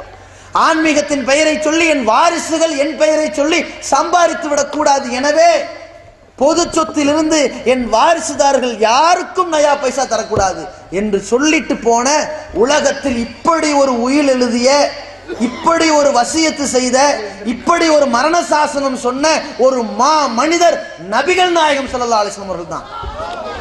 அதே மாதிரி இப்படி ஒரு ஆன்மீக தலைவரின் ஒரு பார்வையில் இந்த தூதர் முகம்மதுடைய வாழ்க்கை இப்படி உன்னதமிக்க ஒரு வாழ்க்கையாக இருக்கிறது. இரண்டாவது அரசியல் வாழ்க்கை. இந்த சமுதாயத்தில் ஒரு சகாப்தத்தை ஏற்படுத்துவதற்கான ஒரு வாய்ப்பு. நம்ம நினைக்கலாம் ஆன்மீகத்தில் சம்பாதிக்கல, அரசியல்ல சம்பாதிச்சாங்களா என்று நம்ம யோசிக்கலாம். அதே நேரத்தில் பிற மதத்தவர்கள் யோசிக்கலாம், இவர் இவ்வளவு பெரிய சாம்ராஜ்யத்தை படைச்சிருக்காரு, அரசியல்ல கூட எதுவும் சம்பாதிக்கலையா நினைக்கலாம். இந்த தூதருடைய வரலாற்றுக்கு முன்னால் இன்றைய அரசியல்வாதிகளை நீங்கள் கண்ணில் வைத்துக் கொள்ளுங்கள். இன்றைக்கு அரசியல்வாதிகள் ஒரு வார்டு கவுன்சிலர் இருந்து நாட்டின் பிரதமர் வரைக்கும் அவருக்கு எத்தனை அடுக்கு பாதுகாப்பு, அவருக்கு முன்னாடி பின்னாடி எத்தனை வாகனங்கள், அவர் நடப்பதற்கும் அவர் பேசுவதற்கும் எத்தனை கைத்தட்டுக்கள், அவருக்கு எவ்வளவு கைத்தடிகள் இருக்கிறதை பார்க்கிறோம். வீடு, ஒரு அரண்மனை போன்ற ஒரு வீடு, மிகப்பெரிய ஒரு சொத்து. அவன் இந்த ஆட்சி பொறுப்பதற்கு வருவதற்கு முன்னால் மக்களிடத்தில் பிச்சைக்காரனை விட படுமோசமாக இருந்தவன். அந்த ஆட்சி பொறுப்புக்கு பின்னால் இவனுடைய சொத்து கணக்கு எகிரி அடித்து விடுகிறது. கால்குலேட்டர்ல கணக்கு போட முடிய மாட்டேங்குது. ஒரு போஸ்டர் அடிக்கிறாங்க, 1,75,00,000 கோடின்னு ஏதோ சொல்றான். கோடான கோடி கோடான கோடி கோடான கோடி ஏமாற்றம், ஊழல் அப்படின்னு சொல்றான்ல. அதுக்கு போஸ்ட் அடிக்கிறான் 1,0,0,0,0,0 போஸ்ட் நீண்டு இருக்கு, ஒரு பேனர் மற்றும் பல பூஜ்ஜியங்கள் கொள்ளையடிக்கப்பட்டிருக்குது. கால்குலேட்டர்ல அடங்கல. இந்த நிலையில் தான் இன்றைக்கு அரசியல் வாழ்க்கை இருக்கிறது. இவங்கள்ட்ட நீதி நேர்மையை பார்க்க முடியுமா? பார்க்கவே முடியாது. இவன் நீதி என்ன தெரியுமா? இவன் 5 வருஷம் இருக்கும்போது எதிர்கட்சிக்காரன் தான் திருட்டு பையன், எதிர்கட்சிக்காரன் தான் மொல்ல மாறி, அவன் தான் 1 நம்பர் கொலகாரன், அவன் தான் ஒரு காமுகன், அவன் தான் லஞ்ச நாவல்யத்துக்கெல்லாம் முதலாளி, எல்லாம் முடிச்சுள்ள வச்சிருவான். அடுத்து ஆளுங்கட்சிக்காரன் எதிர்கட்சியா மாறினதுக்கு பிறகு, எதிர்கட்சிக்காரன் ஆட்சிக்கு வந்ததுக்கு பிறகு இவன் பார்வையில் நல்லவன் யாரு? தன் கட்சிக்காரர்கள். எல்லாத்தையும் வெளியிடுங்க, இவர்கள்லாம் சிறைவாசம் சந்தித்த தியாகிகள், மற்றவனை எல்லாம் உள்ள போடிய, இவெல்லாம் என்னை பழி வாங்கிய எதிரிகள். இவங்க என்னுடைய நீதி நேர்மை இந்த லட்சணத்தில் இருக்குது. அதே நேரத்தில் இவர்களுடைய ஏழ்மை இருக்குதா? எந்த தலைவராவது வைத்துக்கொண்டு ஏழ்மையாக வாழ்ந்தார், ஏழ்மையாக மரணித்தார் சொல்ல முடியுமா? அந்த கசானாக்கள் காலியான நிலையில இவர் வந்தார், காலியான நிலையில போனார், இவருடைய பெட்டி நிறையல என்று ஒரு தலைவர் ஒருத்தனையும் கொள்ள முடியாது. எல்லாரும் லஞ்சம், ஊழல், எல்லாம் 1 நம்பர் ஊழல் பெருச்சாலியா இருக்கிறான். எந்த அளவுக்குன்னா, இதற்கு இந்த கட்சிக்காரனை பாருங்க, அந்த கட்சிக்காரனை பாருங்க, மத்தியில பாருங்க, மாநில இப்படிதான் அடுக்க வேணாம். இந்த ஊழலை ஒழிக்க போறேன்னு ஒருத்தர் கிளம்பினார்ல, அண்ணா ஹசாரே, ஊழல் இல்லாத தமிழகம் தோ காந்தி வருகிறார். அடுத்த காந்தி பேரை கெடுக்கிறதுக்குன்னே ஒரு ஆளு, அண்ணா ஹசாரே வந்துட்டார் அப்படின்னு கிளம்பினாங்க. இவன் என்ன செஞ்சான்? நான் சாகும், ஏற்கனவே சாக கிடக்கிறார் ஆளு, சாகும் வரை உண்ணாவிரதம். எதுக்கு? நாட்டில் இருக்கிற ஊழல் எல்லாம் ஒழிக்க போறேன். அடுத்த பிரதமருக்கு ஏற்பாடு, அது ஊழலை ஒழிக்க போறேன் உட்கார்ந்துட்டாரு. போட்டாங்க ஒரு போடு. யாருடா நீ? ஊழலை ஒழிக்கிறதுக்கு உனக்கு என்ன தகுதி இருக்குது? இவன் நிலக்கரி ஊழல்னு அவனை திட்டுறான், அவன் 2G அலைக்கற்றை ஊழல்னு இவனை திட்டுறான். ஆளுங்கட்சியை பார்த்து எதிர்கட்சிக்காரன் 2G அலை ஊழல்னு சொல்றான். ஆளுங்கட்சிக்காரன் எதிர்கட்சியை பார்த்து நீ தாண்டா அது கையெழுத்து போட்டேன்னு அவன் சொல்றான். அதுக்கப்புறம் இவன் சொல்றான் நிலக்கரி ஊழல் நீ தாண்டாங்கிறான். நான் இல்ல உண்டாக்குனது நீ தாண்டான்னு இவன் மாறி மாறி அடிச்சுக்கிறாங்க. இடையில ஊழலை ஒழிப்போம் அப்படின்னு ஒரு இவன் வச்சுறான். இவனை கழுத்தை பிடிச்சு, நீ யார் தெரியுமா? நீ ஒரு பிறந்த நாள் கொண்டாடுறதுக்காக வேண்டி பொது சொத்தை திருடி பிறந்த நாள் கொண்டாட்ட வந்து அயோக்கியப்ப, நீ என்னடா ஊழல் ஒழிக்கிறது அப்படின்னு அவனை பிடிச்சிட்டாங்க. அதோட ஓஞ்சு போயிட்டான். இதுதான் ஊழல் ஒழிக்கிறவன். எவனாவது ஒருத்தனாவது சல்லட ஊசியை பார்த்து கேட்கிற கேள்வியா இருக்குது இவங்க நிலைமையெல்லாம். அவ்வளவு ஓட்ட ஊசியை பார்த்து உனக்கு ஒரு ஓட்ட என்று சொல்ற கணக்கில் இருக்குது இவங்க லட்சணம். இவங்க எந்த அளவிற்கு முழுங்குறாங்க. ஒரு கதை கூட சொல்வார்கள். ஒரு ரோடு போடணுமா, ரோடு போடுறதுக்கு எவ்வளவு செலவாகும்? அமெரிக்கா கரண்ட கேட்டாங்களாம், ப்ராஜெக்ட் எவ்வளவு ஆகும்? 1 மாசம் 20 லட்ச ரூபா செலவாகும் அப்படின்னு சொன்னானா. உடனே ஜப்பான் கரண்ட கேட்டானா நம்ம ஆளு, எவ்வளவு ஆகும்? 20 நாள்ல 10 லட்ச ரூபாயில பண்ணிடலாம் அப்படின்னு. இந்தியாக்காரன் என்ன செஞ்சான் தெரியுமா? சரி நீ போ, ஜப்பான் நீ வா, எங்களுக்கு ஓன் ப்ராஜெக்ட் தான் தேவை, ஆனா நீ 20 நாள்ல பண்ணலாம் சொன்னீல, அது தப்பு, 2 வருஷத்துக்கு பண்ணணும். 10 லட்சம் சொன்னீல, எனக்கு எவ்வளவு கமிஷன்? இதுதான் இந்தியா. புரியுதா? இவ்வளவு பெருச்சாளிகள் தான் இருக்கிறாங்க. எவ்வளவுடா சம்பாதிக்கலான்னு பார்ப்பார்கள். இதற்கு இன்னொரு கதை கூட சொல்வார்கள். ஒருத்தன் ஆட்சிக்கு வந்தானா, ஒரு சின்ன கவுன்சிலர் தான், பொறுப்புக்கு வந்தாராம். வந்து என்ன சம்பாதிக்கிற ஒரு வழியும் காணோம், மக்களே உங்களுக்கு தண்ணீர் விநியோகம் சரிவர இல்லாத காரணத்தினால் அதற்காக வேண்டி இடையில தண்ணீர் குழாய் அமைப்பதற்கு குழி தோண்டணும்னு ஒரு 10,000 என்ன செஞ்ச சுரண்டிட்டானா. குழி தோண்டினதோட முடிஞ்சு போச்சு. போறவன் வரவனெல்லாம் எங்க குழியை தோண்டிங்க, பைப்பை போடுங்க, அதை போட்டுருவேன், இந்த போட்டுருவேன், அடுத்ததுல போட்டுருவேன், இப்படி சொல்லி சொல்லி சொல்லி சொல்லி இவன் ஆட்சி முடிஞ்சு அடுத்தவன் வந்தான்.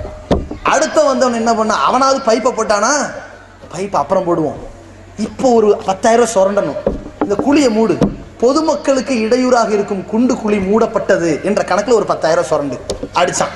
மாறி மாறி வந்து கொள்ளையடிக்கிறாங்க. இவங்களுடைய கஜானாக்கள் எப்படி இருக்கும்? இவங்க கஜானாக்கள் எந்த அளவுக்குண்டா இந்த 5 வருஷத்துல எவ்வளவு கொள்ளையடிக்க முடியுமோ தொடச்சு வலிச்சு போயிடுவான். அடுத்து வருவாங்க எல்லாம் விலைவாசி கூடி என்ன கஜானாவை அவன் காலி பண்ணிட்டு போயிட்டான், நான் தான் இப்ப கொஞ்சம் கொஞ்சமா சேர்க்கிறேன். யாருக்கு? எனக்கு. இதுதான் நிலைமை. நபிகள் நாயகம் ஸல்லல்லாஹு அலைஹி வஸல்லம் அவர்களும் ஒரு ஆட்சி தலைவராக இருந்தார்கள். இவங்க வாழ்க்கையை பாருங்க. முதல்ல ஒரு ஆட்சி தலைவராக இருக்கிறாங்கன்னா அந்த இடத்துல ஒரு நீதி தான் மக்கள்கிட்ட இருக்க வேண்டும். அனைவரும் சராசரியாக பாவிக்கப்பட வேண்டும். ஏற்றத்தாழ்வு இல்லாமல் அனுசரிக்கப்பட வேண்டும். பாதிக்கப்பட்டவன் யாராக இருந்தாலும் உதவி செய்யப்பட வேண்டும். தவறு செய்தவன் எப்பேற்பட்டவனாக இருந்தாலும் தண்டிக்கப்பட வேண்டும். இந்த நீதி தான் இந்த ஆட்சியாளர்களிடத்தில் எதிர்பார்க்கக்கூடிய முதல் தகுதி. இது எவனுக்கும் கிடையாது. ஆனால் நபிகள் நாயகம் ஸல்லல்லாஹு அலைஹி வஸல்லம் அவர்களுடைய அந்த நீதி கரம் எப்படின்னு சொன்னா, அந்த தூதர் அல்லாஹ்வுடைய தூதர் அவர்கள் காலத்துல ஃபாத்திமா என்கின்ற ஒரு பெண்மணி திருடி விடுகிறாள். அந்த கூட்டத்தார்கள் என்ன செய்கிறார்கள்? அல்லாஹ்வுடைய தூதருக்கு மிகவும் நெருக்கமாக இருக்கக்கூடிய உசாமாவிடத்திலே போய் கேட்கிறார்கள். இந்த உசாமா அவர்களிடத்திலே போய் பேச்சுவார்த்தை நடத்துகிறார்கள். உசாமா அவர்களே, நீங்க ரசூலுல்லாஹ்ட்ட பேச்சுவார்த்தை நடத்தி கொஞ்சம் பரிந்துரை பண்ணீங்கன்னா இந்த தண்டனையை வந்து அவர்களை காப்பாத்திரலாம் அப்படின்னு சொல்லி ரெக்கமெண்டேஷன் பண்ணுங்கிறாங்க. உசாமா ரலியல்லாஹு அவர்கள் ரசூலுல்லாஹ்ட்ட வந்து, அல்லாஹ்வின் தூதரே, அந்த ஃபாத்திமா அவர்கள் ஒரு மஹ்சூமியா கூட்டத்தை சார்ந்தவங்க, ஒரு பெரிய குளம், ஒரு தெரியாத்தனமா பண்ணிருச்சு, திருநதுக்கு நீங்க தண்டனையை வந்து தவிர்த்துருங்க அப்படிங்கிறாங்க. நபி ஸல்லல்லாஹு அலைஹி வஸல்லம் அவர்கள் சொன்னார்கள், உங்களுக்கு முன் சென்ற சமுதாயம் அழிஞ்சு நாசமா போனதற்கு காரணம் என்ன தெரியுமா? பணக்காரன் தப்பு செஞ்சா விட்டுறது, ஏழைகள் தப்பு செஞ்சா தண்டிக்கிறதுங்கிற இந்த கேடுகட்ட செயலால் தான். ஒன்றை புரிந்து கொள்ளுங்கள். வலவ் அன்ன ஃபாத்திமா பின்த் முஹம்மது சரிக்கத், இதோ இந்த முகம்மதுடைய மகள் ஃபாத்திமா திருடினாலும் கூட, யார் இந்த முகம்மதுடைய மகள் ஃபாத்திமா? என்னுடைய ஈரக்குலையின் ஒரு துண்டு என்று சொன்னார்களே. யாராவது ஃபாத்திமாவை நேசித்தால் என்னை நேசித்ததற்கு சமம். மன் அபுகலகா அபுகலனி, யாராவது இந்த ஃபாத்திமாவை வெறுத்தால் அவர் என்னை வெறுத்ததற்கு சமம் என்று சொன்னார்களே. பல்கத்தும் மின்னி, என் ஈரக்குலையின் ஒரு துண்டு இந்த ஃபாத்திமா என்று சொன்னார்களே. அந்த ஈரக்குலையின் ஒரு துண்டு ஃபாத்திமா திருடினாலும் கூட அந்த கையை நறுக்கி தரித்து விடுவேன் என்று சொன்னார்களே. அப்படிப்பட்ட ஒரு நீதிமான் நபிகள் நாயகம் ஸல்லல்லாஹு அலைஹி வஸல்லம். அது மாதிரி இந்த உலகத்துல ஒரு ஆளை காட்ட முடியுமா? முடியாது. ஆட்சி பேரம் பேசுவாங்க.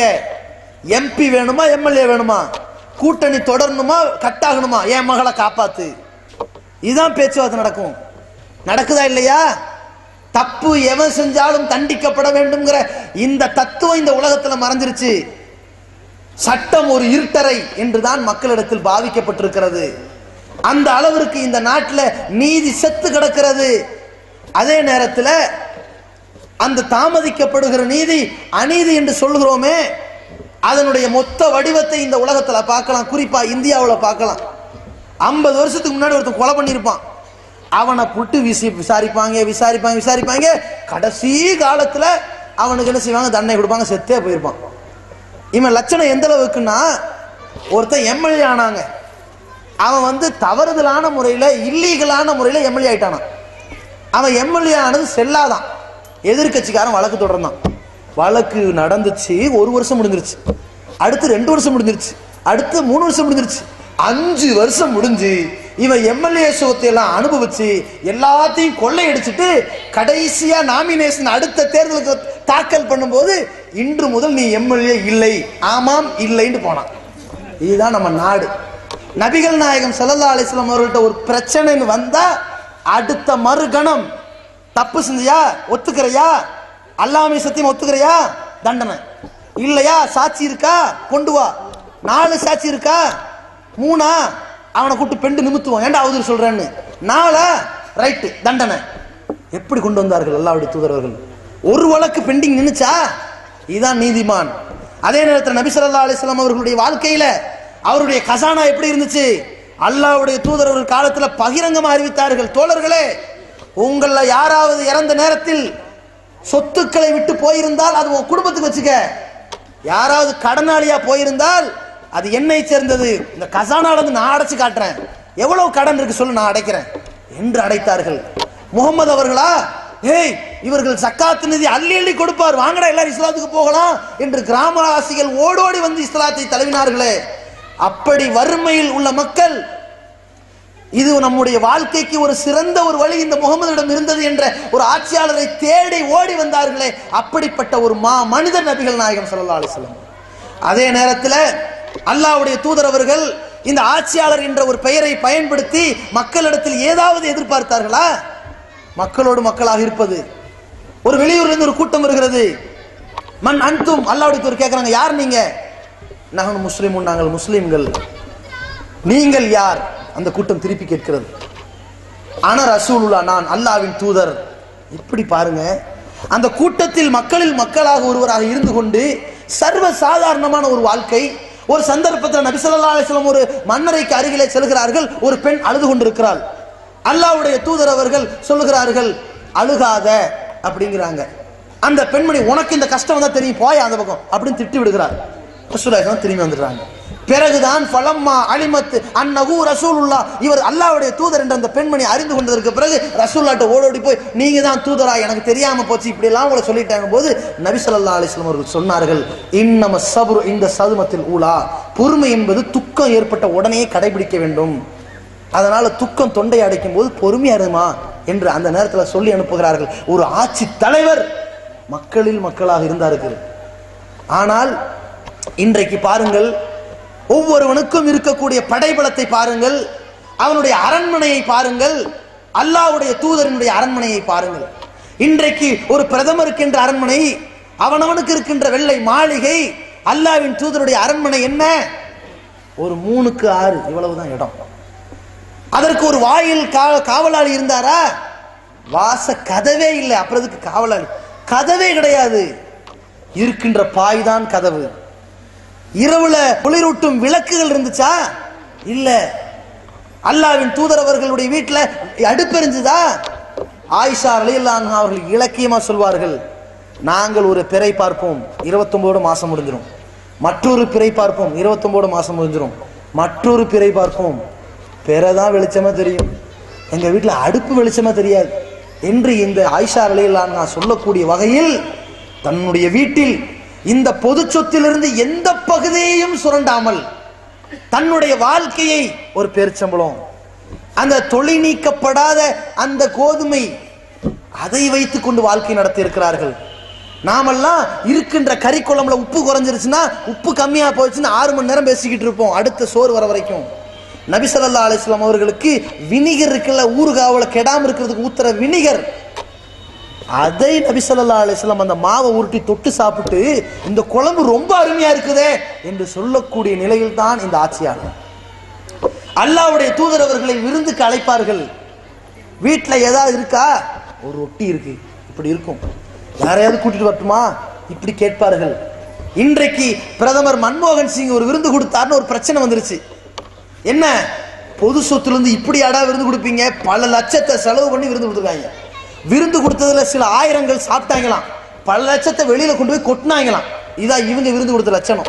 நபி ஸல்லல்லாஹு அலைஹி வஸல்லம் அவர்கள் தன்னுடைய வயிறார சாப்பிடக்கூடிய நிலையில் கூட இல்லாத நிலையில் தான் அவர்களுடைய வாழ்க்கை. ஏன், பொதுமக்களுக்கு கரெக்டா போய் சேர்ந்தால் அது போதும், பொதுமக்கள் நிம்மதி அடைந்தால் போதும், இப்படிப்பட்ட ஒரு வாழ்க்கையை விட்டு போனார்கள். எந்த அளவிற்கு என்றால், தன்னுடைய அந்த வயோதிக காலத்திலே அந்த ஏழ்மையான நிலையில கைத்து கட்டலில் உருண்டு பிறண்ட அல்லாஹ்வுடைய தூதர் அவர்கள், அந்த உறக்கத்தை கழித்த இந்த இறை தூதர், இந்த ஆட்சி தலைவர், இந்த வல்லரசு நாட்டின் அதிபதி, இந்த முகம்மது என்ற பெயரை கேட்டால் அநியாயமாக போர் தொடுக்கக்கூடியவன், ஒரு மாதத்திற்கு அந்த பக்கம் பயணம் செய்யக்கூடியவனாக இருந்தாலும் அதுவரைக்கும் பயப்படுவான் என்று சொன்னார்கள்.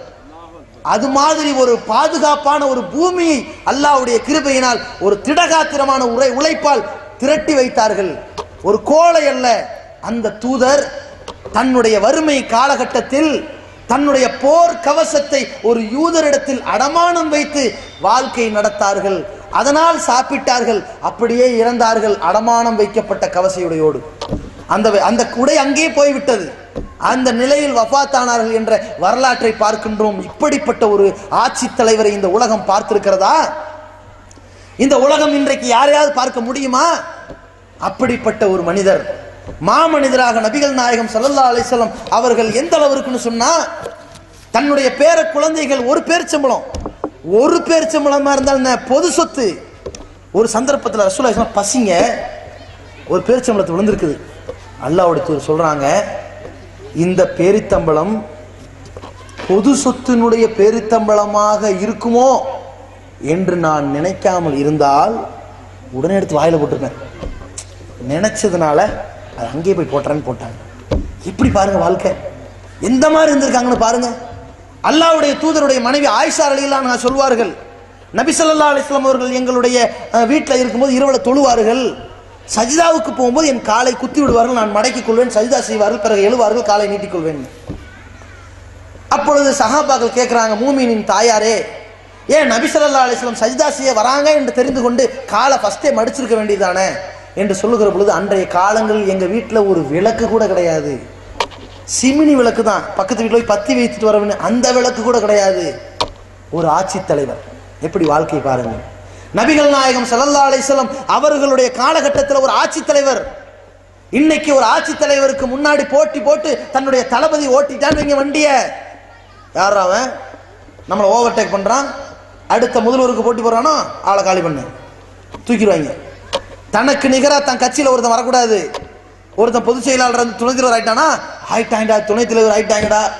ராகுல் காந்தி ஏன் இன்னைக்கு துணைத் தலைவர் ஆனாரு, அடுத்து தலைவராகிறதுக்கு. அடுத்து ஏன் தலைவராகிறாரு, அதுக்கு அடுத்து பிரமதாவாரு. ஆஹா, கணக்கு போறாங்கல்ல, அப்படியே ஒரு பெரிய விவாதமாக்குறாங்கல்ல. இது மாதிரி இருக்கிறாங்க இன்னைக்கு. நபிகள் நாயகம் ஸல்லல்லாஹு அலைஹி வஸல்லம் காலத்துல வெற்றி தோல்வியெல்லாம் சகஜமாக பார்த்தார்கள். ஒரு ஆட்சி தலைவர் வெற்றி தோல்வியை சகஜமா பார்க்கிற உலக அரங்குல ஒரு ஆட்சி தலைவர் இருப்பாரே ஆனால் அது அல்லாஹ்வுடைய தூதரவர்கள் தான் என்ப முத்திரை பதித்திருக்கிறார்கள். எந்த அளவுக்குன்னா, அல்லாஹ்வுடைய தூதரவர்களிடத்துல கஸ்வா என்ற ஒரு ஒட்டகம் இருந்தது, அல்பா என்ற ஒரு ஒட்டகம் இருந்தது. இந்த அல்பாவுடைய என்ற ஒட்டகத்தில் தான் அல்லாஹ்வுடைய தூதர் பயணிப்பார்கள். சில நேரத்தில் அதுல ஒரு போட்டி போடுவார்கள், சஹாபாக்களை வைத்துக் கொண்டு. ஒட்டக போட்டி வச்சுக்கோமா, இப்படி போட்டி போடுவாங்க. எப்ப பாரு இந்த அல்பா என்ற ஒட்டகம் ஜெயிச்சிரும். இவ்வளவு பாருங்க, அப்படி ஜெயிக்கும் போதெல்லாம் சஹாபாக்கள் ஒரு சந்தோஷம், அல்லாஹ்வுடைய தூதருடைய ஒட்டகம் ஜெயிச்சிருச்சு, அப்படி பெரிய ஒரு வெற்றி மாதிரி நினைத்து கொண்டிருந்தார்கள். ஒரு நாள் அந்த ஒட்டகம் சற்று பின்வாங்கிருச்சு, அந்த நபித்தோருடைய ஒட்டகம் ஜெயிச்சிருச்சு. சஹாபாக்களுக்கு அப்படியே உள்ள அப்படியே நடுங்கிருச்சு. ஆஹா, அல்லாஹ்வுடைய தூதருடைய ஒட்டகம் பின்வாங்கிருச்சே, அது தோத்துருச்சே, ஒரு தலைவருடைய இப்படி நினைக்கிறார்கள். சஹாபாக்களுடைய இந்த எண்ண ஓட்டத்தை உடைச்சு ஒரு மனோ தத்துவமாக நபிகள் நாயகம் ஸல்லல்லாஹு அலைஹி வஸல்லம் அவர்கள் சொல்கிறார்கள், இதுக்கு போயா பதறி போறீங்க, ஒன்றை புரிந்து கொள்ளுங்கள், உயர போகின்ற எல்லா பொருளும் என்னைக்காவது ஒரு நாள் கீழே விழுந்துதான் போகும். இந்த உலகத்துல எவனும் சொல்லாத ஒரு தத்துவம் நபிகள் நாயகம் ஸல்லல்லாஹு அலைஹி வஸல்லம் இந்த உலகத்திற்கு மனோ தத்துவத்துல இப்படிப்பட்ட ஒரு தத்துவத்தை சொல்லிட்டு போயிருக்கிறாங்க. ஆட்சியா, கிளை தலைவர், மாவட்ட தலைவர், மாநில தலைவர் டமால் உழுகுதா, நீ என்ன நினைக்கணும், உயரத்துல போற எல்லாரும் கீழே வந்து விடுவார்கள் நினைக்கணும். முடிஞ்சு போச்சு, ரிலாக்ஸ். இப்படி உண்டாக்கிட்டு போயிட்டாங்க. இது மத்தவண்ட இருக்குமா? அடுத்து நான் யாரை முன்மொழிவேன், ஸ்டாலினை முன்மொழிவேன். இன்னொருத்தருக்கு பேட்டி இருக்கிறாங்க, உங்க சகோதரர் ஸ்டாலினை முன்மொழிய போற, நீங்க என்ன பண்ண போறீங்க? திமுக ஒன்றும் சங்கர மடம் இல்லை, கருணாநிதி சொல்லி இருக்கிறார், அவன் விடமாட்டான், அவன் அஞ்சா நெஞ்சன். பிரச்சனையை பார்க்கிறோம், யாருக்குடா முதல்வர் பதவி கொடுக்குறீங்க நிலைமை. நபி ஸல்லல்லாஹு அலைஹி வஸல்லம் ஒரு ஆட்சி தலைவர் என்றால் ஒரு பொறுப்பு, பொறுப்பு என்றால் மறுமையில விசாரிக்கப்படும். இந்த பால் குடி மறக்கிறது எவ்வளவு கஷ்டமா இருக்குது, அதை விட மிக கஷ்டமான ஒரு பால் இந்த பதவி பால். எந்த அளவு இருக்குன்னா, அப்பாஸ் பின் அப்துல் முத்தலிப் ரலியல்லாஹு அவர்களும் அலி பின் அபி தாலிப் ரலியல்லாஹு அவர்களும் நபி ஸல்லல்லாஹு அலைஹி வஸல்லம் அவர்கள் அந்த மரண தருவாயில இருக்கிற நேரத்தில் ஒரு பேச்சுவார்த்தை நடத்துறாங்க. அப்பாஸ் ரலியல்லாஹு அவர்கள் சொல்றாங்க, நம்ம குறைசி கோத்திரத்துல வளமையாக ஒன்று இருக்கிறது, யார் இந்த மரண தருவாயில் இருக்கிறாங்களோ அவங்கள போய் சந்திச்சு அவங்கள்ட்ட சிலது பேசுறது இருக்குது. இப்ப ரசூலுல்லாஹ் மரண தருவாயில் இருக்கிறாங்க, இப்ப போய் பேசுவோம், இந்த அடுத்து யாரை நீங்க ஆட்சி தலைவர் ஆக்குறீங்க, என்ன ஏது, இப்படிதான் பேசுவோம், நம்மள ஏதாவது உத்தரவு போட்டாங்கன்னா அந்த பொறுப்பை வாங்கிக்குவோம், இப்படி நினைச்சிட்டாங்க. அலி ரலியல்லாஹு அவர்கள் ரசூலுல்லாஹி ஸல்லல்லாஹு அலைஹி வஸல்லம் அந்த நாடி துடிப்பை மிக துல்லியமாக கணித்து எவ்வளவு தெளிவாக சொல்றாங்க தெரியுமா? மருமகன் எவ்வளவு தெளிவாக சொல்றாங்கன்னு சொன்னா, இந்தாப்பா ஒன்று நல்லா புரிஞ்சுக்க, நம்ம போறோம், கொடுத்தா கிடைக்கும், ஆனால் ரசூலுல்லாஹ்ட்ட ஒரு பாணி இருக்கிறது. எவன் பொறுப்பை கேட்டு வாங்குறானோ காலகாலத்துக்கும் கொடுக்காதீங்கன்னு சொல்லுவாங்க. அதனால போனோம், கடைசி வரைக்கும் ஆட்சி தலைவர் ஆக முடியாது அப்படின்னு ஒரே போடு போட்டாங்க. இதுதான் ரசூலுல்லாஹ்வுடைய வாழ்க்கை. என்னுடைய மரணத்திற்கு பின்னால் என் குடும்பத்தில் ஒரு ஆளுக்கு கூட இந்த பொது சொத்து வரக்கூடாது, அல்லாஹ்வுடைய தூதர் சொல்லிட்டு போறாங்க. இப்படிப்பட்ட ஒரு வாழ்க்கை, அல்லாஹ்வுடைய தூதருடைய இந்த ஆட்சி வாழ்க்கை, அல்லாஹ்வுடைய தூதருடைய இந்த ஆன்மீக வாழ்க்கை. ஒரு ஆட்சி தலைவர், ஆன்மீக தலைவர் எவ்வளவு மிடுக்கு இருக்கணும், எவ்வளவு அகங்காரம் வரணும், எவ்வளவு ஆணவம் வரணும், எவ்வளவு பெரிய திமிர் வரணும், எதுவும் இல்லை. இதுதான் இவங்க வாழ்க்கை. ஒரு பட்டியலே நீள்கிறது சுருக்கமான வாழ்க்கை. இப்பொழுது இந்த வாழ்க்கை தான் இந்த உலகத்தை எப்படி புரட்டி போட்டுக் கொண்டிருக்கிறது என்ற பட்டியலை நீங்கள் பாருங்கள். உதாரணத்திற்கு ஒருவர் எடுத்துக்கொள்ளலாம். மர்மர்டூக் என்று சொல்லக்கூடிய ஒருவர், மர்மர்டூக் பிக்தால் என்று சொல்லக்கூடியவர் லெபனான் என்ற நாட்டில், ஒரு முஸ்லிம்கள் வாழ்கிற நாட்டில் ஒரு தூதரகராக போகிறார். அந்த தூதராக போகிற பொழுது ஒரு அம்பாசிடராக, ஒரு நாட்டின் தூதராக போட்டு நிற்கின்றார். அந்த இடத்துல ஒரு இளைஞனை பார்க்கிறார். அந்த இளைஞன் இஸ்லாமிய இளைஞன். அந்த இளைஞனை பார்த்து ஒரு யூதர், வயோதிக யூதர் காரசாரமாக திட்டிக் கொண்டிருக்கிறார். இந்த இளைஞர் அமைதியாக நின்று வேடிக்கை பார்த்து கொண்டிருக்கிறார். இதை மாடியிலிருந்து பார்த்த இந்த மர்மர்டூக் என்று சொல்லக்கூடிய இவர், இந்த மர்மர்டூக் பிக்தால் என்பவர் நேரடியாக போய் இந்த இளைஞனிடத்தில் கேட்கிறார், ஏனப்பா நீ லெபனானில் வாழ்கிறாய், நீ ஒரு இளைஞனாக இருக்கின்றாய், அவர் காரசாரமாக திட்டுகிற பொழுது உனக்கு தடாலடியாக பதில் சொல்வதற்கு திராணி இருக்கிறது, ஏன் நீ ஒரு வார்த்தை கூட பேசாம நிக்கிற? நீ ஒரு இஸ்லாமிய நாட்டில் வாழ்கிறாய், நீ கூச்சல் போட்டால் ஒட்டுமொத்த ஊரே வந்து இந்த யூதனை தூக்கி போட்டு மிதிக்கும், ஏன் யாரையும் கூப்பிடாம இருக்கிற? நீ ஒரு கிழவன்ட்ட பேசிக்கிட்டு இருக்கிற, தட்டுனா உளுந்துருவான், ஏன் ஒண்ணுமே செய்யாம இருக்கிற என்று கேட்ட பொழுது அவர் சொன்னார், எங்களுடைய தூதர் நபிகள் நாயகம் ஸல்லல்லாஹு அலைஹி வஸல்லம் அவர்கள் சொன்னார்கள், ஒருவன் இன்னொருவனிடமிருந்து கடன் வாங்கிவிட்டால் அந்த கடன் கொடுத்தவருக்கு கடன் வாங்கியவரை ஏசுவதற்கு, திட்டுவதற்கு உரிமை இருக்கிறது என்று சொன்னார்கள். அதனால் நான் சகித்துக் கொண்டிருக்கின்றேன், இந்த நாட்டில் யாரையும் திரட்டாமல் ஒதுங்கிக் கொண்டிருக்கிறேன் என்று சொன்னார். இது ஒரு மிகப்பெரிய ஒரு தாக்கத்தை ஏற்படுத்தி, இப்படிப்பட்ட ஒரு தூதரின் வாழ்க்கை, அந்த தூதரின் வாழ்க்கை இவனை இப்படி மாற்றி இருக்கிறது. பரவாயில்லையே, இப்படி ஒரு தூதர் என்ன போதனை செய்தார், எதை கொண்டு வந்து காட்டினார்? எல்லா தூதர்களும் அற்புதங்களை கொண்டு வந்தார்கள். எனக்கு வழங்கப்பட்ட அற்புதம் திருக்குரான் என்று சொன்னார்கள். இதோ திருக்குரானை படிக்க ஆரம்பிப்போம் என்று படித்தார்கள்.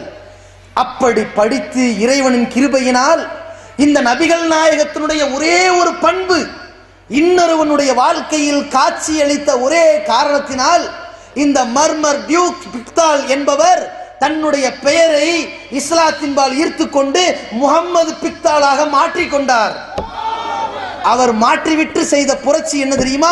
இன்றைக்கு உலகளாவிய அளவுல இஸ்லாமியர்கள் ஆங்கில மொழியில் திருக்குரானை படிப்பதற்கு ஏற்றவாறு இந்த திருக்குரானை அரபி புலமையை பெற்றுக்கொண்ட இந்த பிக்தால், இந்த முகமது பிக்தால் இன்றைக்கு ஆங்கிலத்தில் மொழிபெயர்த்து இன்றைக்கு உலகத்தில் லட்சோப லட்ச மக்கள் இவருடைய மொழிபெயர்ப்பை படிக்கக்கூடிய ஒரு புரட்சி ஏற்பட்டிருக்கிறது. ஒருவரை பார்த்து ஒருவருடைய புரட்சி, அந்த ஒருவரை பார்த்து லட்சோப மக்களுக்கு ஏற்பட்டது புரட்சி. பாருங்கள், இது ஒருவரிலிருந்து வந்த புரட்சி அல்ல. அல்லாஹ்வுடைய தூதருடைய வாழ்க்கை வரலாற்றை சிந்திக்கின்ற பொழுது அள்ளி அள்ளி போடுகிறார்கள். அல்லாஹ் எப்படி இந்த புரட்சியை ஏற்படுத்துறான்னு பாருங்க. அதனால தான் இந்த ஜார்ஜ் பெர்னார்ட் ஷா சொன்னார், இந்த உலகத்துல இந்த நூற்றாண்டுல ஒரு தூதர், இந்த முகம்மது மட்டும் இந்த உலக தூதராக வந்துவிட்டால், இருந்திருந்தால் இந்த உலகம் சந்தித்திருக்கிற எல்லா பிரச்சனையும் ஒழித்து கட்டியிருப்பார் என்று சொன்னார். அவ்வளவு பெரிய தாக்கத்தை புரட்டி இருக்கிறது, ஏற்படுத்தி கொடுத்திருக்கிறது. அதனால தான் தி 100 என்ற நூல்ல முதலிடத்தில் வைத்தார்கள். எந்த அளவுக்கு தாக்கம்டா, ஆளுங்கட்சிக்கார மாதிரி ஒரு முஸ்லிம் அவரை புகழ்றது மேட்டர் அல்ல, எதிரி புகழ்றான். எப்படி புகழ்றான் தெரியுமா? எதிரி எப்படி கொந்தளிச்சு போய் வைத்திருச்சல்ல புகழ்றாங்க, அவன் வாயிலிருந்து அல்லாஹ் வர வைக்கிறான். எப்படி அல்லாஹ்வுடைய ஒளியை தன் நாவினால் ஊதி அணைக்க நினைச்சானே அந்த காஃபிர்கள், அந்த அமெரிக்க கயவர்கள், இவன் தான் ஒரு பட்டியலை இன்னைக்கு சொல்லி இருக்கிறான். இன்றைக்கு ஒரு 175 கோடி முஸ்லிம்கள் வாழ்ந்து கொண்டிருக்கிறார்கள். இந்த முகம்மதுடைய உன்னதமான வாழ்க்கை, அவர் கொடுத்திருக்கின்ற இந்த திருக்குரான் வசனங்கள், போதனைகள் இன்னும் 20 ஆண்டில் இந்த 700 கோடி மக்களில் என்னுடைய புள்ளி விவரத்தின்படி, இந்த அமெரிக்க புள்ளி விவரத்தின்படி 350 கோடியாக மாறிவிடும் என்று சொல்கிறார்.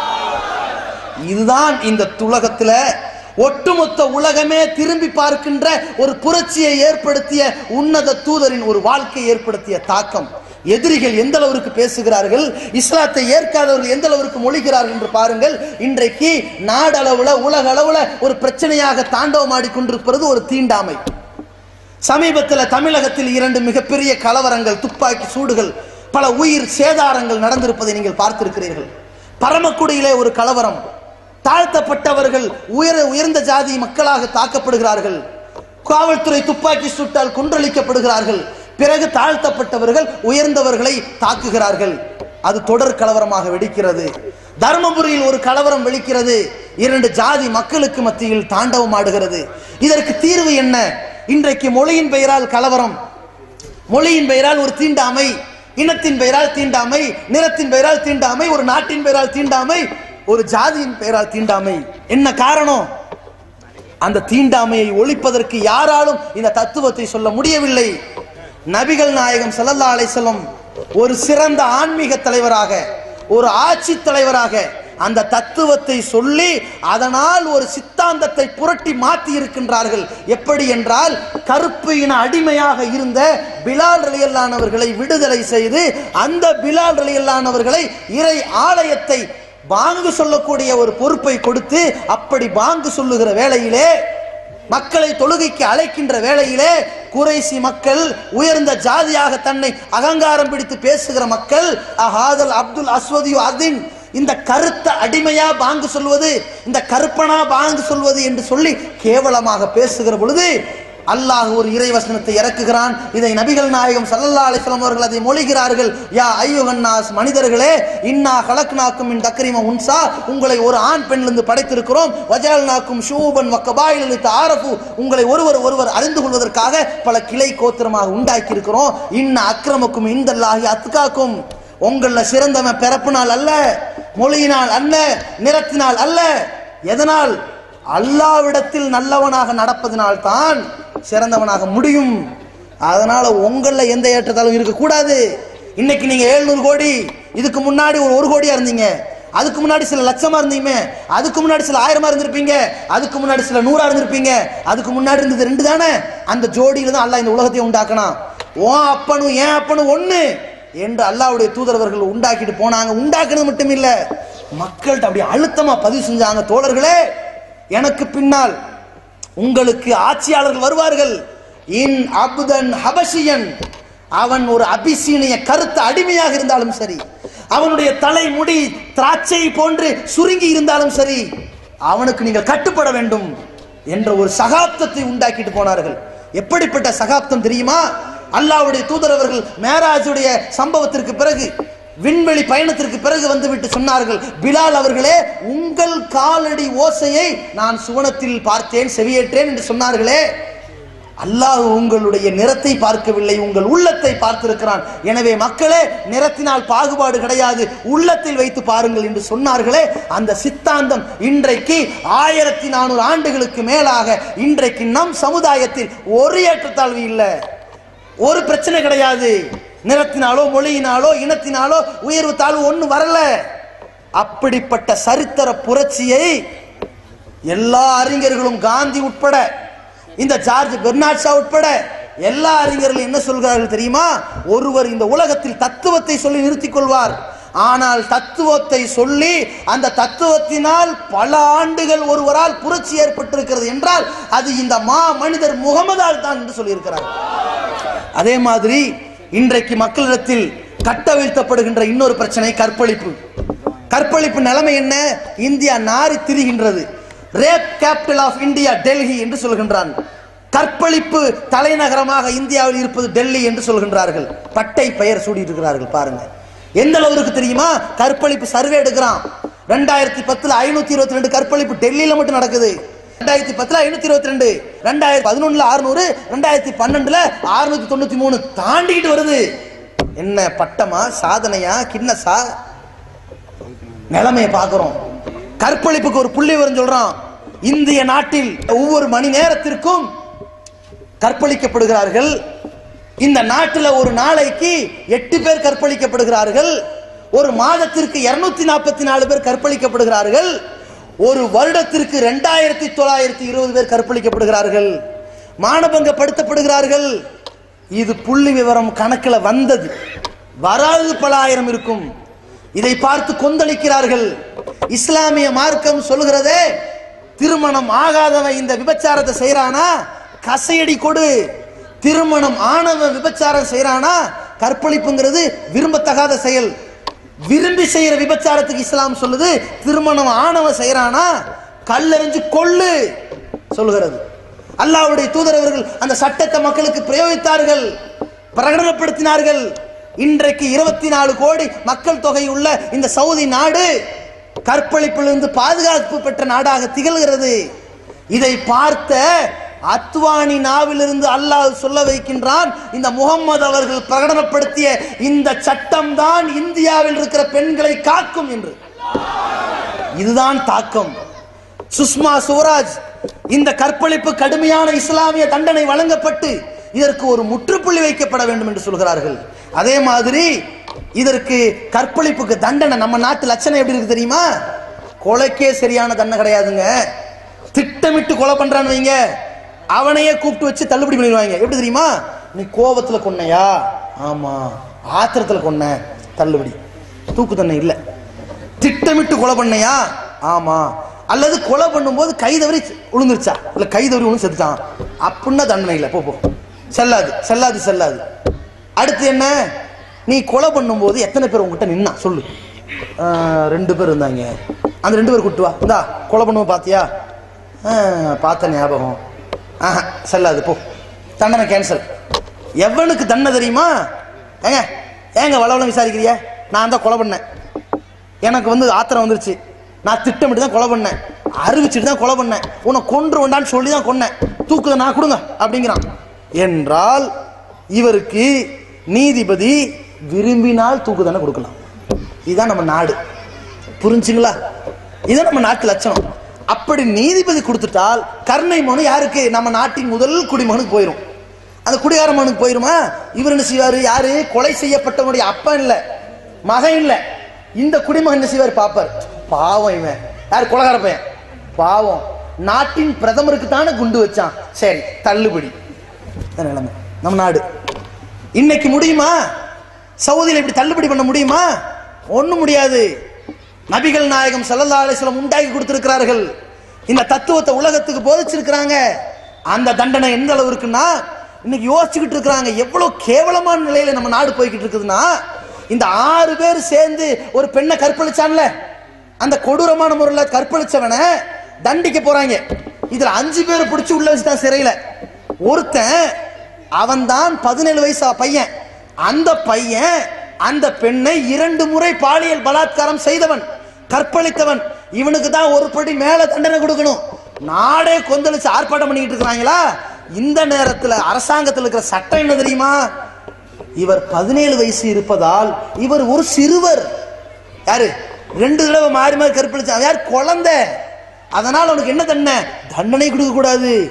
இவனுக்கு 17 வயசு என்பதால் சீர்திருத்த பள்ளியில் அடைக்க வேண்டும். 5 மாசம் கழிச்சு 18 வயசு ஆகுதான். எங்க சிறைச்சாலைக்கு விடுதலை. எதுக்கு? அடுத்த கற்பழிப்புக்கு. இதுதான் நம்ம நாட்டு லட்சணம். இன்னைக்கு ஆய்வு பண்றாங்க, விடக்கூடாது, எப்படிடா இதை கொலை பண்ணாம விடக்கூடாது, இவனுக்கு தண்டனை கொடுக்காம விடக்கூடாதுன்னு சொல்லிட்டு ஆய்வு பண்றாங்க. ஏன் இந்த மேஜர் மைனர் 18 ஏன் வைக்கணும்? 17 வச்சா என்ன இவனுக்காக வேண்டி? அப்ப நாளைக்கு இந்த 16 வயசுல ஒருத்தன் இந்த தவற செஞ்சா என்ன பண்ணுவீங்க? செய்யாமலா இருந்தா குமுதான்னு ஒரு பொம்பளையை கடத்திட்டு போய் டெல்லியில வச்சு ஒரு கற்பழிச்சான ஒருத்தன், வயசு எவ்வளோ? 16. 14 வயசு பையன் பண்ணான, அதுக்கு என்ன சொல்ல போறீங்க? நாட்டில் நடக்கிறதே இல்லையா? எங்க 36 வயசு பொம்பளை ஒரு 14 வயசுக்காரன் கற்பழிச்சான, 14 குழந்தைன்றீங்களா? 14 குறைச்சிக்கலாம் அப்படிம்பாங்க. ரசூலுல்லாஹி ஸல்லல்லாஹு அலைஹி வஸல்லம் உலகமே கண்ணாமூலி திருகி போய் என்னடா தண்டனை கொடுக்கிறது, எப்படிடா வயசை கண்டுபிடிக்கிறதுன்னு திணறிக்கிட்டு இருக்கிற பொழுது அல்லாஹ்வுடைய தூதர் அவர்கள் சொல்லி கொடுத்திருக்கிறார்கள். பாருங்கள், ஒரு மனிதரை உண்டாக்கிய ஒரு புரட்சி பாருங்க, எவனாலையும் இந்த பதில சொல்ல முடியாது. எப்படி தெரியுமா? 3 பேர் பாவத்திலிருந்து மன்னிக்கப்பட்டு விட்டார்கள். ஒருவன் தூங்கி கொண்டிருந்தவன் தவறு செய்தால், தூக்கத்தில் தவறு செய்தால் அவனுக்கு தண்டனை இல்லை. இது நியாயம், சுயநயம் இல்லை. ஒருத்தன் பைத்தியக்காரன் தவறு செய்தால் அவனுக்கு தண்டனை இல்லை, அது நியாயம், சுயநயம் இல்லை. அதே நேரத்தில் ஒரு சிறுவன் பருவ வயதை அடையும் வரை தண்டனை இல்லை. பருவ வயது அடைஞ்சானா வயசெல்லாம் பார்க்காத, பருவ வயதுன்னா பருவம் தான் முக்கியம். இந்த காரியத்தை செய்யறானா அவனுக்கு பருவம் வந்துருச்சு, அவ்வளவுதான், முடிஞ்சு போச்சு, தூக்கி எறியவன. இதுதான் இஸ்லாம். இன்றைக்கு ரிசானா என்று சொல்லக்கூடிய ஒரு பெண்ணை அந்த சவுதி அரசாங்கம் தண்டித்தது, கொன்றது. இன்னைக்கு இந்த கற்பழிப்பு சம்பவம் நடந்ததுக்காக வேண்டி நாட்டில் உள்ள எல்லாருமே அந்த 6 பேரை கொல்லணும்னு சொன்னவன் தலைகில மாறி போய் இன்னைக்கு எழுதுறான்.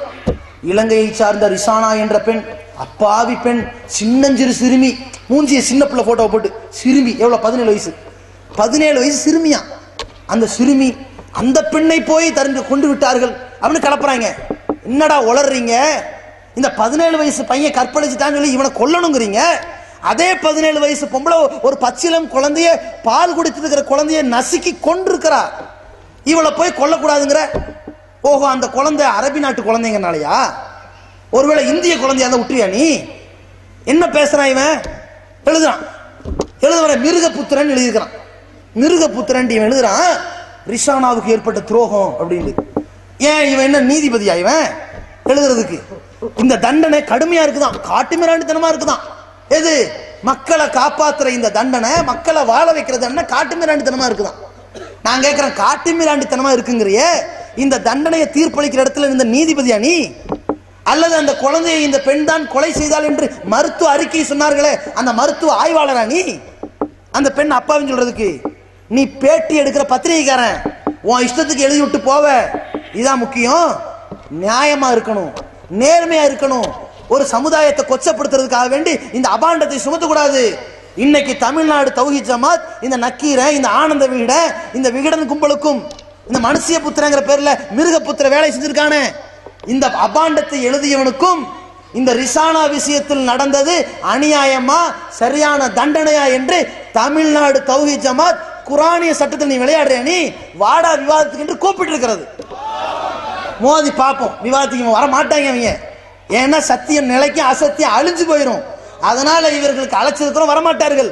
ஆனால் இந்த தண்டனை தான் மிகப்பெரிய பொக்கிஷம், பாதுகாப்பு.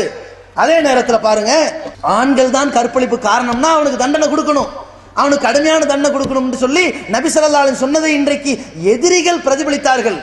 இன்னொரு விஷயம் என்ன தெரியுமா? இந்த பெண்களும் இந்த கற்பழிப்பு காரணியா இருக்கிறாங்க, இவங்க அரைகுறை ஆடை தான் இதுக்கு காரணம், அதையும் எடுக்கிறார்கள். அது நியாயம்தான். பெண் விஷயத்திலும் இஸ்லாம் சொல்கிறது. நபிகள் நாயகம் ஸல்லல்லாஹு அலைஹி வஸல்லம் சொல்றாங்க, அல்லாஹ்வுடைய தூதர் அவர்கள் சொல்லி கொடுத்திருக்கிற ஒரு தத்துவம் தான் அது. பெண் அடிமை அல்ல, பெண்ணை கொத்தடிமை ஆக்குவதல்ல. உங்கள் முகத்தையும் கை மணிக்கட்டையும் தவிர மற்ற அனைத்தையும் மறைத்திருங்கள். மெல்லிய ஆடை வேண்டாம், இறுக்கமான ஆடை வேண்டாம், ஆடை இருந்தும் நிர்வாணமாக இருக்கிறது வேண்டாம், ஒழுக்கமாக இருங்கள் என்று நபி ஸல்லல்லாஹு அலைஹி வஸல்லம் உண்டாக்கிய சமுதாய புரட்சியின் காரணமாக இன்றைக்கு எதிரிகள் சொல்லுகிறார்கள். இதுதான் அல்லாஹ்வுடைய தூதர் அவர்கள் உலகமே திரும்பி பார்க்கும் வகையில ஏற்படுத்தி இருக்கிற ஒரு தாக்கம். எந்த அளவுக்குன்னா, ஒரு செய்தியை சொல்லி முடிச்சிடுறேன். மதுரை ஆதீனம் அருணகிரிநாதர் ஒரு பூசாரி சொல்லுகின்றார், இன்றைய நாட்டில் பாலியல் பலாத்காரம் வெடிச்சு பரவுகிறது என்றால் அதற்கு காரணம் பெண்களும் இருக்கிறார்கள்.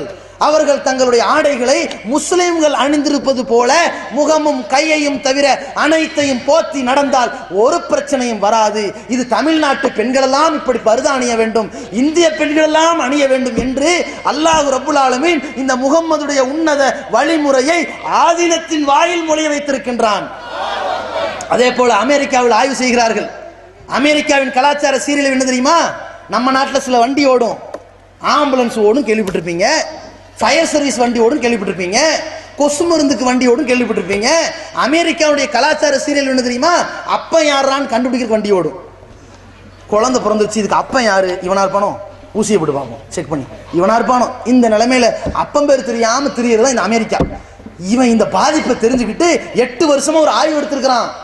8 வருடமாக 6 லட்சம் பேர்களிடத்தில் 31 நாடுகள்கிட்ட 8 வருடமாக செய்த ஆய்வு எல்லா பெண்கள்ட்டையும் 6 லட்சம் பெண்கள்ட்டையும் செய்திருக்கிறான். பாலியல் பலாத்காரம் ஆளாக்கப்பட்டீங்களா, திருமணத்திற்கு முன்னாடி தவறான உறவுக்கு போனீங்களா, போனோம் பட்டியல் எடுக்கிறான்.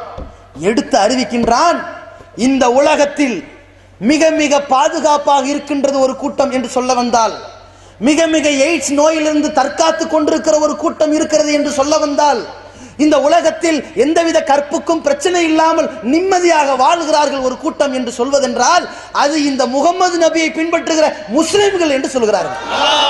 ஒட்டுமொத்த அமெரிக்காவும் யாரை இழிவுபடுத்த நினைத்தார்களோ அவர்கள் நாவிலிருந்து அல்லாஹ் கொண்டு வந்தான். அதே போல இன்றைக்கு RSS தலைவர் மோகன் பகவத் சொல்லுகிறார், இஸ்லாம் இப்படி குடும்ப உறவு வச்சிருக்குது பாத்தீங்களா, எப்படி கட்டுக்கோப்பா இருக்காங்க பாத்தீங்களா, அவன் மனைவி வீட்டில் இருக்கிற கணவன் சம்பாதிக்கிறான், இவன் சம்பாதி தான் குடும்பம் நடக்குது, இந்த பொண்டாட்டி ஊர் சுத்தி போகல, கணவனுக்கு கட்டுப்பட மனைவியா இருக்கிறா, ஒரு பிரச்சனையும் வரல, அந்த குடும்ப உறவு எல்லா பெண்கள்கிட்ட இருந்தால்தான் இந்த பாலியல் பலாத்காரம் நடக்காது என்று முகமது ஸல்லல்லாஹு அலைஹி வஸல்லம் அவர்கள் இந்த மாமனிதர் சொல்லிக் கொடுத்த இந்த தத்துவத்தை இன்றைக்கு உலகமே தன்னுடைய வாயிலிருந்து மொழிகின்ற ஒரு புரட்சி ஏற்பட்டிருக்கிறது. அந்த வகையில அல்லாஹ்வுடைய தூதர் அவர்களுடைய உன்னதமான ஒரு வாழ்க்கை, அவர்களுடைய சொல் செயல் அங்கீகாரம், அவர்களுடைய நற்பண்புகள் நற்போதனைகள், அந்த ஒழுக்கவியல் இந்த உலக அரங்கத்தில் எல்லா மக்களிடத்திலும் மிகப்பெரிய ஒரு மாற்றத்தையும் ஒரு தாக்கத்தையும் ஏற்படுத்தி காட்டியிருக்கிறது என்றால் அதற்கு காரணம் இந்த சத்திய கொள்கை. படைத்தவனை வணங்குங்கள், படைப்பினங்களை வணங்காதீர்கள். இறைவன் தேவையற்றவன், அவனுக்கு காணிக்கை தேவையில்லை, அவனுக்கு பெற்றோர் இல்லை, பிள்ளை இல்லை, அவன் ஒருவன் தனித்தவன் என்ற தத்துவத்தை சொல்லி நான் இறைவனுடைய அடிமைதான், இறைவனுடைய தூதர் தான், ஒரு மனிதன் தான், இறை செய்தியை தான் உங்களுக்கு சொன்னேன் என்ற ஒரு பணிவான பண்பான ஒழுக்கமான நேர்மையான நீதியான ஒரு நியாயமான ஒரு வாழ்க்கையை வாழ்ந்து காட்டிய இந்த முஹம்மது ஸல்லல்லாஹு அலைஹி வஸல்லம் அவர்களை தூதராக நாம் பெற்றுக்கொண்டதில் அல்லாஹ்வுக்கே எல்லா புகழும் உண்டாகட்டுமாக. அதே போல இப்படிப்பட்ட ஒரு தூதரை பெற்றிருக்கிறோம் என்றால் இவரை போற்றுகிறோம் என்ற பெயரில் மௌலிது பாடல்களை ஓதி அவர்களை தூற்றிவிடக் கூடாது. அவர்களுடைய சொல் செயல் அங்கீகாரங்களை போன்று எப்படி மர்மோடு பிக்தாலை எப்படி முகமது பிக்தாலாக ஒருவருடைய வாழ்க்கை, நபிகளாருடைய அந்த கடன் கொடுக்கல் வாங்களுடைய அந்த செயல் ஒரு இஸ்லாத்தில் பக்கம் ஈர்த்ததோ அதுபோல நம்முடைய வாழ்க்கையின் அனைத்து செயல்களும் அல்லாஹ்வுடைய தூதரை போன்றே வாழ்க்கை வடிவத்தை உண்டாக்கி ஒட்டுமொத்த உலக மாந்தர்களையும் சத்திய இஸ்லாத்தின் பால் இருக்கக்கூடிய பணியில் நாம் இறங்குவோம். வல்ல ரஹ்மான் அதற்கு அருள் புரிவார்.